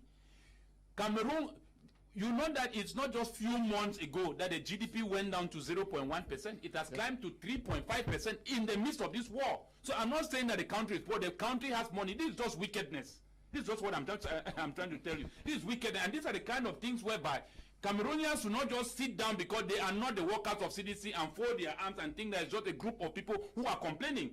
When something affects somebody, the rest of the other people are supposed to join him behind and make sure that he does well. That is the spirit of unity. And this is the kind of spirit that Cameroonians need to develop, like we are seeing in other developing African countries. Let me just go through some. The budget for 2020 envisage recourse to the state grant to the tune of 41 billion francs CFA. But it is said that we have the CDC has received the sum of 1.3 billion. How do you sort yourself out? Look at how much money is being spent in this war. For example, that is waste of resources. That is human resources. The families of those people that are demanding 18 months pay from CDC have children that are not going to school, and these are the children that we are expecting to become human resources in this our nation today. So what am I simply trying to say? That the country is misdirecting investments. Okay, that's what I'm trying to say. I still come back again to the immediate thing that the government spent not less than $1 billion every day. So 48 billion to pay workers. That these workers will use that money that will still develop. Will still use the same money to develop their own community, pay fees. It's not just to pay workers. That is money that is required to revamp the CDC and then pay the workers. Mr. Leo, it is still almost one and the same thing. We have seen monies that individuals in the government have embezzled. One man have embezzled in this country. is enough to pay all those workers. This is just wickedness. That's just my point. Yeah. Why is the government finding it very difficult to come to the assistance of the CDC, not even the CDC, its workers? Mr. Leo, you know, we should not just be generalizing things here that CDC workers. Have you ever heard the general manager complain? Have you ever heard the field managers complain? They are not owing them. They are receiving their salaries. You know, my former office, every morning I pass to CDC office. The jeeps that were parked there when CDC was fine, they are still driving the same jeep, the same enjoyment, everything. The second, Mr. Leo, we should not, you know, in everything that you see, always look at the historical factor. This same crime that CDC workers are crying today, marketing board workers cried some years back. The electric dam at Moroka, the workers cried the same cry. It has been a systematic move to destroy everything that has to do with the Anglophones. When Adolf Warman came, the German businessman who started this CDC stuff, CDC was not only found in English Cameroon, CDC was also found in French Cameroon. But when the German left, what happened? The French Cameroonians sold all their own of the farm to the British people. So what is going on with CDC right now is something that only the poor ones and the common ones are suffering. Their managers are well catered for. They are still cleaning their compounds as it was before. So what I would advise these workers is that CDC has a lot of vast land. Plant your maize, plant your cassava, plant as many as you can plant. Because as long as the Anglophone crisis continue, that even if they give that 40, how many billion they are asking for, who will go to the farm? Yeah, but these people need to send their children to school. That is why. Are you saying that they should go to do subsistence farming? Immediately, they should not wait. Yeah. They should go immediately because, Mr. Leo, you cannot depend on this system. Even the devil himself cannot depend on this system. CDC workers, plan your cassava, plan your corn, and wait until the miracle will happen. Yeah, but I'm sure they have been involved in this subsistence farming to add up to what they have been receiving from the company. This is money they worked for. Yeah, it's no money they are asking. They have not worked. Pay them the 19 months and don't pay them again. Sack them. Pay them the one they have worked. They are not asking for money that they have not worked. This money you are owing them for labor they have invested. So pay them for what they have worked. If you want to close CDC after paying them, it's your personal cup of tea. But pay us what we have worked initially. Somebody can take that 19 months and go and start selling him in Kende. Somebody can start selling his farm Kene. It is his personal business. But at least give me what they are not striking for what they have not worked for. They are agitating for what they have worked for. Give us this 19 months salary. If CDC want to lock all his doors tomorrow and fit only manager is their personal cup of tea, pay us this 19 months salary. I may take it and go and start me another business. Okay, Paddy Asanga, do you feel what the CDC workers are going through and the helplessness that the corporation finds itself today? Mr. Leo, your panelists are very, very brilliant. And I keep saying this. Those are the leaders who are those are the people who should get the mandates from those of us sitting here in the diaspora. They have said it all. But Mr. Leo, you know, with my basket mouth, I always have something to say. The CDC workers are victims of the Jacobinist system in Yaoundé and victims of the Ambazonians who are another neo-Jacobins, because what all they do, they go and plead to the white boys. Oh, we will go and we want to sell you oil. We want to sell you CDC so that we will collaborate and then we should be the people in charge. Listen, Mr. Leo, we are talking about children of CDC workers not going to school. Do you know what happened? Somebody asked that the students, the hands and limbs of CDC workers should be chopped off. Their children's fingers and limbs were chopped off because they were going to school. They aided the Mr. Biya's government to find an escapist road to say that we cannot pay you because you have not been working. And these people, if they are not alive, they would not work. That just goes to tell you that though some of us with basket mouths sitting here in the diaspora do things that we don't understand, and it only goes to favor the government. They have given an arena for Mr. Biya's government to take these people's salaries and pocket them and then tell you that, no, we cannot pay you because CDC has not been operating, you have not been to work, whereas these people have been fearing for their life. And when you people come and sit here and you call names of political scavengers, I want to say this, people who are human butchers. I don't want to use the words of the international community or Mr. Biya's government. You understand where we come from. So our people are victims of this Jacobin system that we have been sold to by our Anglophone brothers and our Francophone brothers. So I understand them, and they should keep pushing. They should keep pushing. If the Cameroon government can buy armor cars, what should they do?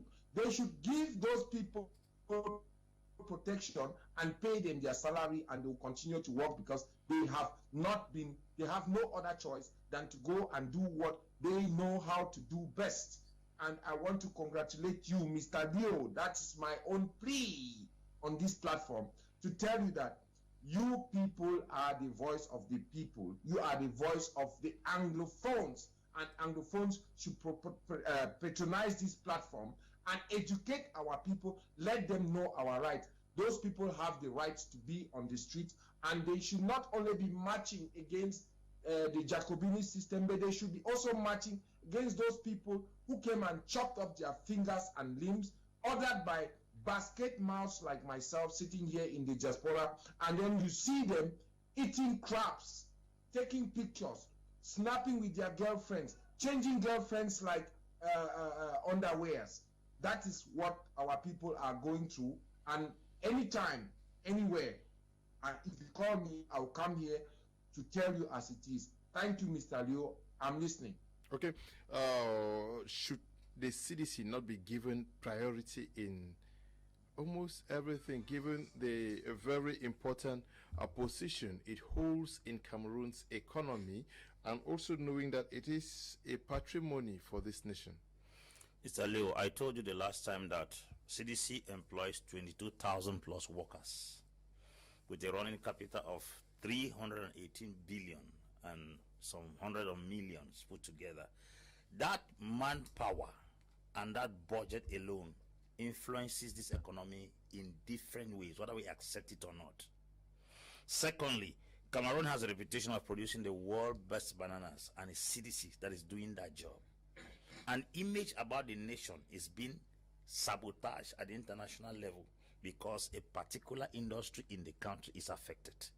Now, if 22,000 workers stop working and they come back home, let's calculate the economic, social, and political damages it will create. There will be high rate of unemployment, and many of them will fall into crimes. Crime rate will increase in the country. If you see somebody steal, not everyone was born a thief. Circumstances can press somebody to steal. Number two, CDC was not just a source of unemployment, it was a means of livelihood. People ate from the produce that came from CDC, ranging from bananas, going to palm oil and other things that they produce. It is but certain that the food we're going to have in this country will short, labor will go down, finances will go down, and it will expose a lot of people into crimes. Are we considering all these repercussions before allowing the CDC to dwindle every single day of our lives? Let's consider the top notch in the company are being catered for, but majority of the people are the common masses. Now, if 18,000 CDC workers don't go to school or don't have job, and their children are left back home, hunger strikes, job not there, school they are not going, even those children will become a nuisance to the society. If we calculate the repercussions at a very stretched position, we will understand that to curb a crisis is very essential, because why? It has many other things it produces. If at all the government considers that CDC was a breadwinner as far as this nation is concerned, then they were supposed to have done everything possible to sustain that corporation. CDC occupies a land of 42,000 hectares nationwide with different produce. Those produce are things that bring income to this country. And I can tell you that recently they were to transfer the CDC office to Yaoundé, is to tell you that the government is very conscious of what CDC produces. If at all these things are allowed to just fall and frustrate the lives of individuals, it means we are trying to cut the economy going, put it down. If Cameroon GDP in some months back was almost about 5 point something, and now it is at 0.1, and it has risen to 3 point something, that means if CDC was in place, we're supposed to have been around 9, because CDC is a major workforce and a very strong financial booster as far as the economy is concerned. What are we going to talk or say as far as CDC is concerned? The repercussions of allowing the CDC to stay is going to be very, very bad. Now imagine most of those people who have children in CDC and they are unable to send their children to school. They may end up also find themselves frustrated and they pick arms to enter the bush. It helps also to elongate and prolong the Anglophone crisis. You are indirectly recruiting soldiers for the Amazonian crisis by not giving the CDC workers the opportunity and their dues. So when people get disgruntled, the next thing is that they begin to look for means to vent their anger. And any opportunity that comes from that platform, they will use it. Okay. There are many people who have been caught up in this crisis, not because they wanted to join, but because it was a means of venting their anger. Okay, let me take some messages. Good evening, Mr. Leo. I appreciate your program. And the panelist, Samuel, is writing from Limbe. He says the clergy, Pastor Doe, is very misinformed about the CDC. Everybody is suffering in the CDC. There's no preference for whosoever working there. I appreciate the program so much. Thank you very much. This one says, once more, Mr. Liu, extend my regards to the panelists on board. I think it's time for the government to come in to pay the CDC workers, same as they keep paying the teachers in some parts of the English-speaking regions without them teaching since the beginning of the crisis. This one reads, thank you for your efforts. All the leaders have tried and the message has been sent home.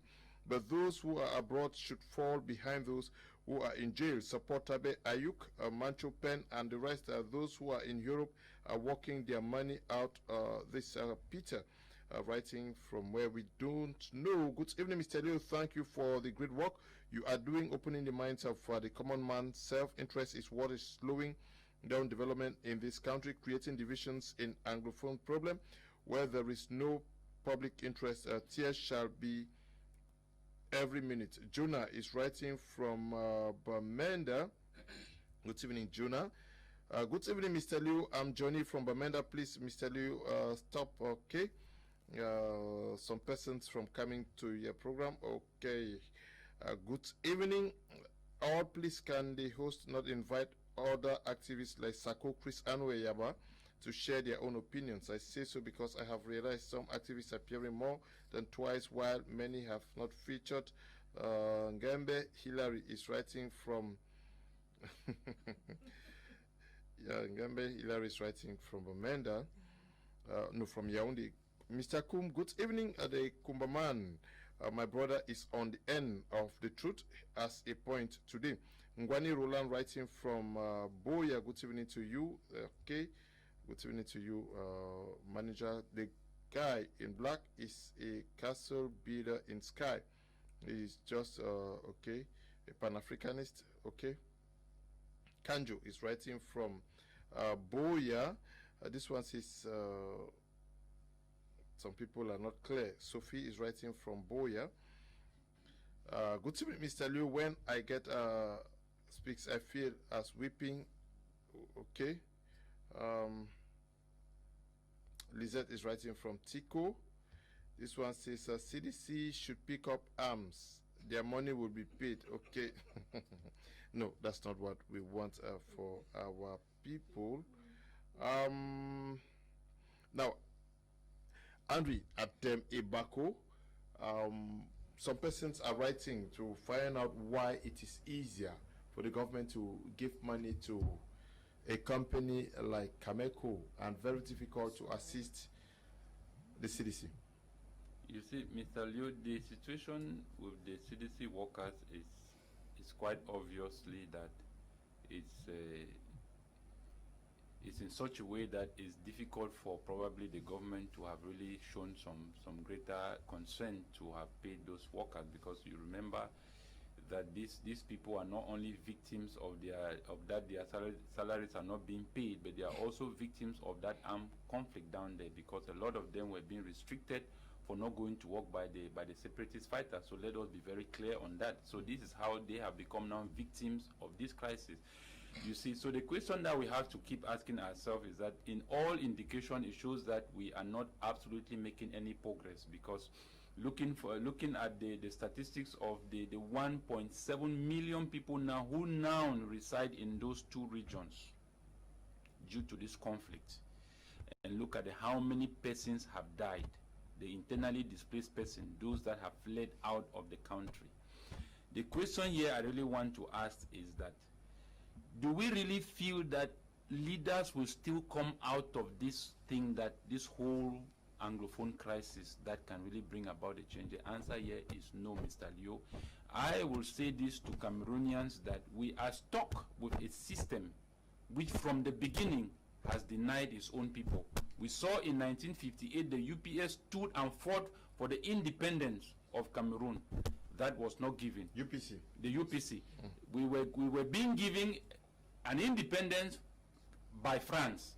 And this is the democracy that I've been saying that has not worked, not even for the Western nation. So Cameroonians need to copy very good examples from its brother, from its native countries, the other neighboring countries, and copy those examples of what has happened in those countries.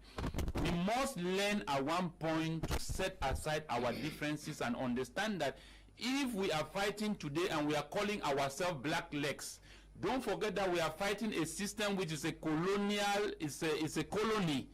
And that colony is made up of black legs and white legs. So the only black legs have been dying, and we have not seen white legs being targeted. I've never heard of white leg. So what am I simply trying to say here is that let us all stop all of this, because at the end of the day, we cannot win when we all die. We cannot win when we are losing everything from every corner. We are losing economy, we are losing human resources, we are using development, we are losing so many, we are losing population, so many things we are losing. So, Mr. Liu, this would be my solution to Cameroonians in this struggle. No, CDC workers. It's the same thing.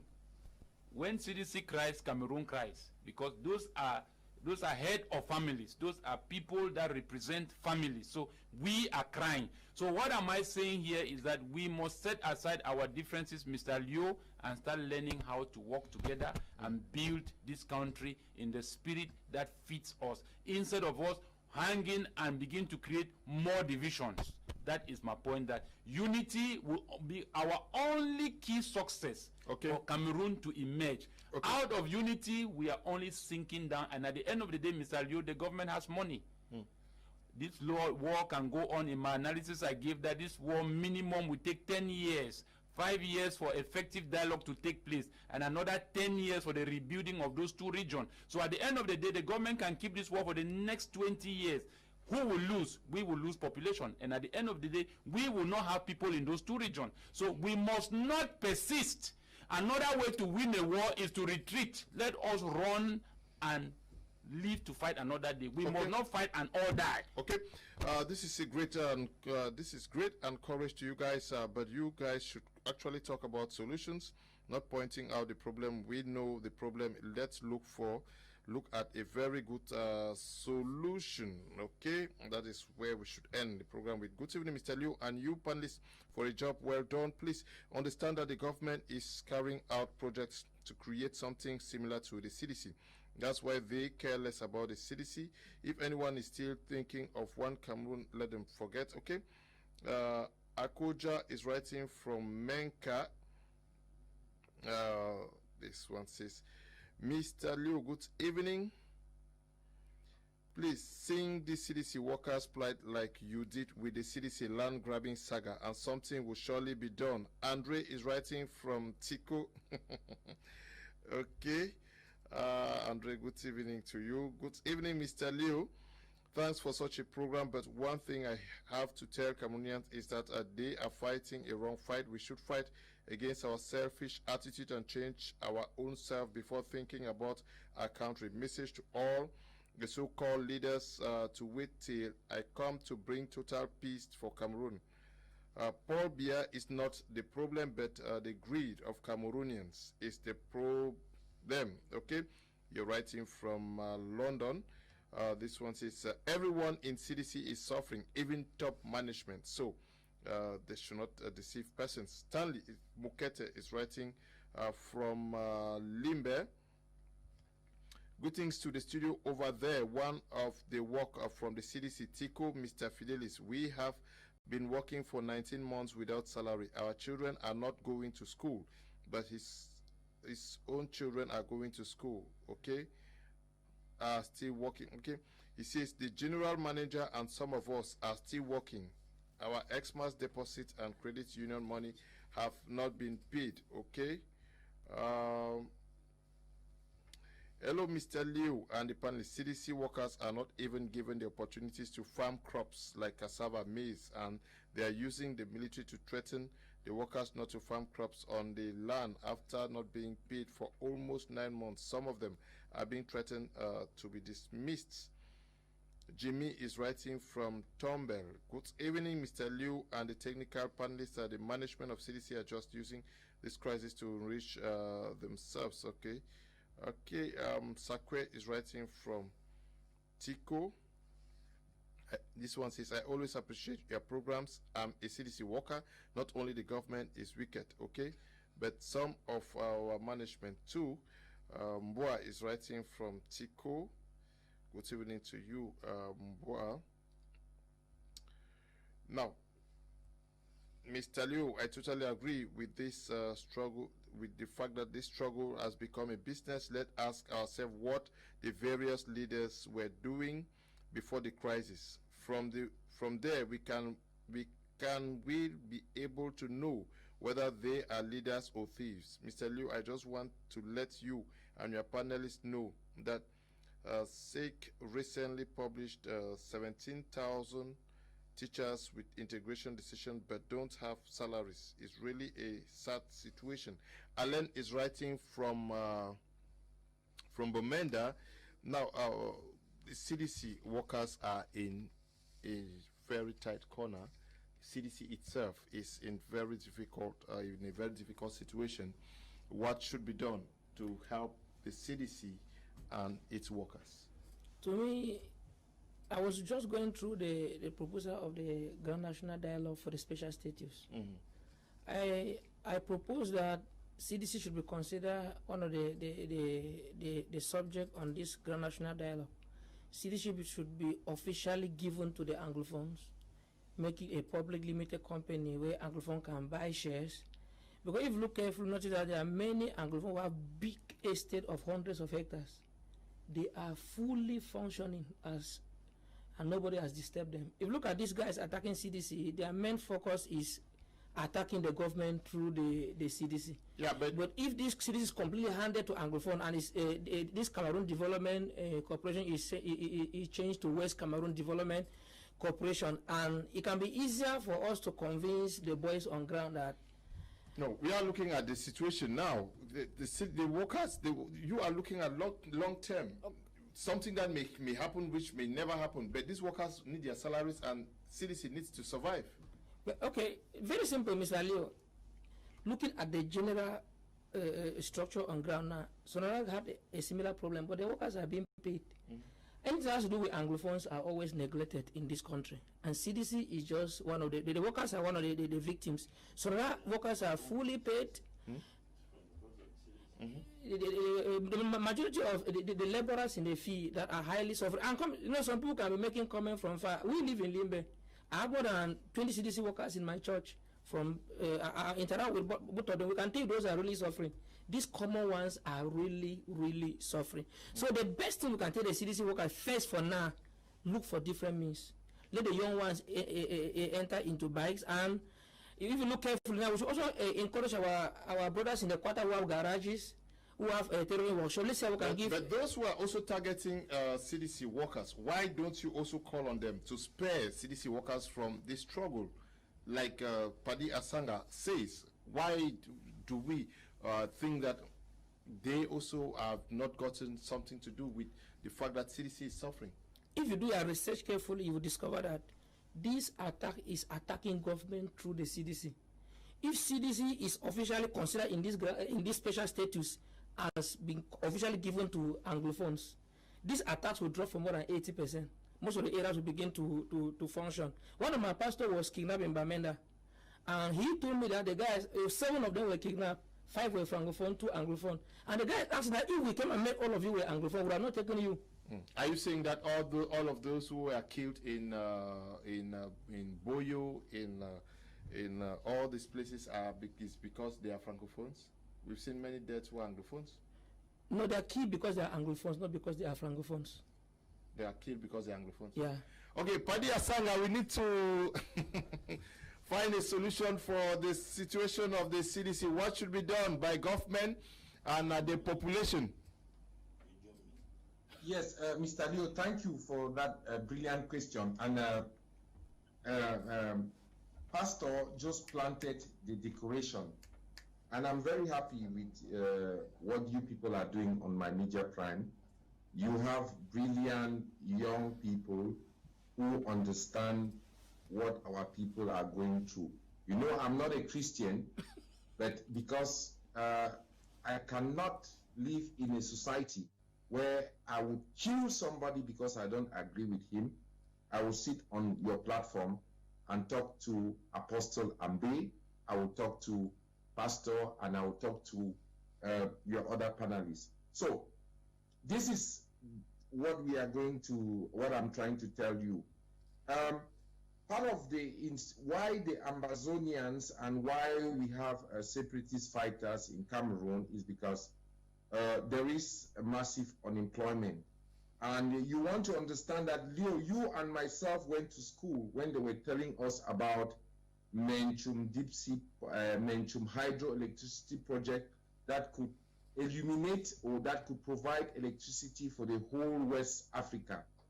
That is a structural development project that will employ at least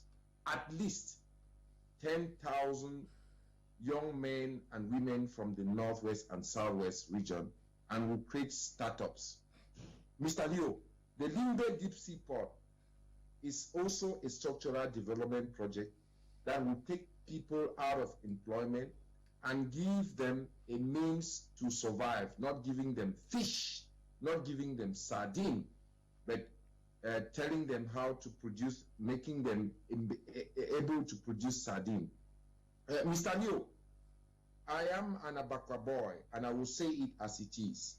PWD Bamenda, Public Works Department, Social Football Club is the champion of Cameroon today. But you want to understand that we don't have an international football stadium that represents that football club. Whereas we have been in 1989, we were playing against Dynamo Douala, and all those stadiums that were fabricated and imposed in Yaoundé and Douala could have also been created in Bamenda. So this is what we are saying. These are projects that should, as a mid-time and feasible solution, be ignited in the Northwest and Southwest region. Yeah, we are talking about the CDC. Yeah. We are going to do a special program for that. I'm talking about the CDC. The workers need to survive. The company itself needs to survive. Yes. I want to tell you that, Mr. Leo, the government has people who have embezzled money in the levels of billions who are hiding in Konengi. We also heard that some ministers are working free who took 14 billions. That money should be collected and CDC workers should be immediately paid, and then let them go back and keep fending for their daily bread. Cameroon government, as most of your panelists have just said, they don't lack money to pay our brothers and sisters who have been working. but they are using these monies to maybe embezzle them and prepare for the succession of Mr. Biya. So, Mr. Leo, I don't have much to say about that. We also know that that country is rich. It is the beacon of the Gulf of Guinea, and that's why all the international powers are very, very interested, and they keep pumping money for COVID-19, for whatsoever, but those monies are embezzled by people who are sitting in Yaoundé. So Cameroon government should pay that money, and then we should also tell our separatist brothers to stop attacking those people, because without CDC, we'll have people on the street who will not only attack the government, but they'll come and kidnap you, they'll kidnap Apostle AMBE, they'll kidnap everybody who doesn't believe in their ideology because Ayabacho has said so, because somebody like myself is sitting in the diaspora and has said so. So I am very, very pleased with you. And every Anglophone elite who thinks good and who wants peace and progress of Cameroon should be patronizing this my media prime, because this is the voice of Anglophones. You know what I'm talking about. Other people have created media platforms where they come and venerize and sell their agenda, and information is power, and information is the key to what we want for our people. Thank you. Thank you very much, Paddy Asanga. We have to unfortunately end here, but seemingly Apostle AMBE had a way forward for the situation at the CDC. Yes, Mr. Leo, the CDC brouhaha came as a shock equally to the government, and we don't expect the government to just create something immediately to solve the problem all. It's been dragging for years now. That's why I'm telling you that the challenge that came upon the CDC workers is because of the Anglophone crisis. That suddenly from nowhere everything halted. The government would not expect them to pay them all the 19 months. At least they could decide to pay five months from now, to give the workers at least something to lean on, communicating, something that things are going to get better, because there is a way that words can even pay you more than money. If the government is loyal and humble enough to call the attention of CDC workers, say, we're going to give you guys 4 months salary for now, look at the situation on ground, because as a CEO of a company, when things don't go well, I can call my workers and tell them that, as you can see for now, things are not moving very well. Have this as a month salary while we are waiting for things to get better. One, that's the first thing. Number two, we'll talk about CDC brass to understand that depending on salary is a crime. Even God who created the world in the Garden of Eden, he had to put 4 rivers to water the Garden of Eden. Every individual must have multiple streams of income. Never rely on salary. I'm sure every CDC worker by now was supposed to have had a little business attached to your work, that in case the crisis came, you were supposed to have something to lean on. The idea of totally depending on salary is a very dangerous thing. We will have to educate people in every area of life. Whether you are a government, civil servant, you're a parastater, or whatever you are doing in life that is earning a salary, we advise you to always create a reserve or something like a leaning factor, another business that can sustain you in times of challenges. Depending on CDC and depending on salary alone is very, very wrong. We are giving this council a bit late, but it's they used to say that prevention is better than cure. So it's better sometimes we give you the counsel you can able to present next time. Once beaten, twice shy. Okay. Get this knowledge and know that you cannot lean on particular source of income and survive. Okay, Pastor, please, you do not have, don't say what you don't know. If CDC managers do not complain, it's not because they are not feeling the pinch. You don't misinform the public. Okay, Michael is writing from Tico. Good evening, Mr. Leo. Good evening, Mr. Leo. Can you work without salary? The problem in Cameroon is scarce by things like that. To me, it's just that our leaders are not nice. Fellow panelists and listeners, one of the solutions I have for the CDC saga is that government should even come in to give CDC subventions to help pay their salaries even for few months. Foba Desmond is writing from Douala. I'm sure that is what Apostle just said. Good evening, Mr. Leo. Actually, Floribert writing from Muyuka. Yes, reasoning with that man who says we should restrain from the war and work for unity of Cameroon. Yes, he is. But now, my question here is that how are you going to free our leaders from the jail? It is not us to free them. Good evening, my brother in the house. I love the program. Keep up with the good program like this. Our country leaders are going to change. Okay. Good evening, Mr. Leo. Good evening, Mr. Leo and members of the studio. More grace and thanks for the great work there. Gaius Nzi is writing from Douala here. Good evening, Mr. Leo. I love your program. It's time for us to stop the self-interest and face things the right way. Self-interest, people are still on ground. Deba is writing from Boya. We have to end here. Thank you for coming, Apostle Ambe. Thank you, Mr. Leo. Thank you, Cameroonians. And also to you, ANDRIN. Thank you, Mr. Liu, and I want to thank all the viewers of my Media Prime at this hour.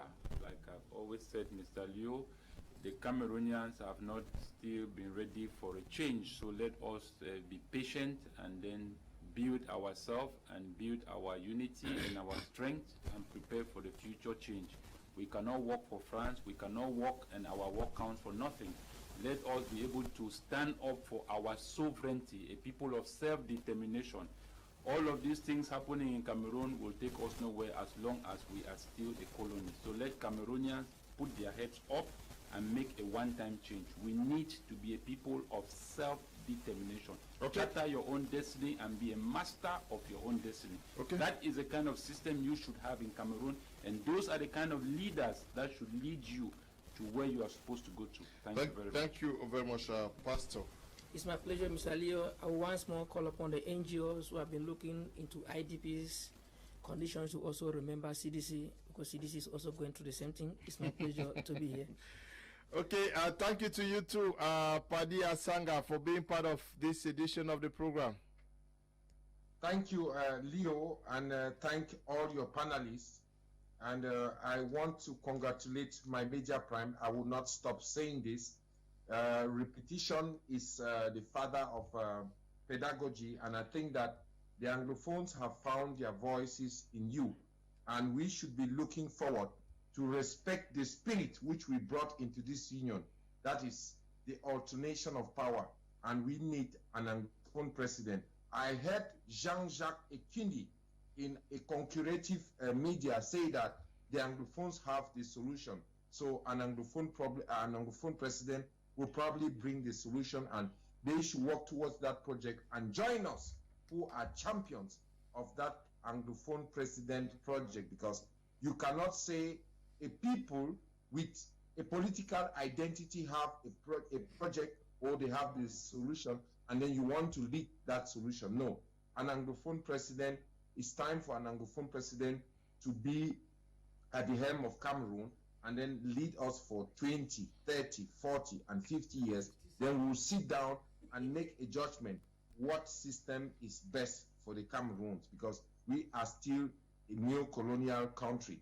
Congratulations and welcome to all your panelists. Bye-bye. Okay. Tomorrow we are going to settle on the land issue in Mutengene. We promised to do that program last week, but because of unforeseen circumstances, the program did not hold. We're going to dig deep into the land problem in Mutengene. Tomorrow's edition of Prime R. We want to thank you all who took time off to watch the program. To the production team, we say thank you. Stay blessed. Bye-bye.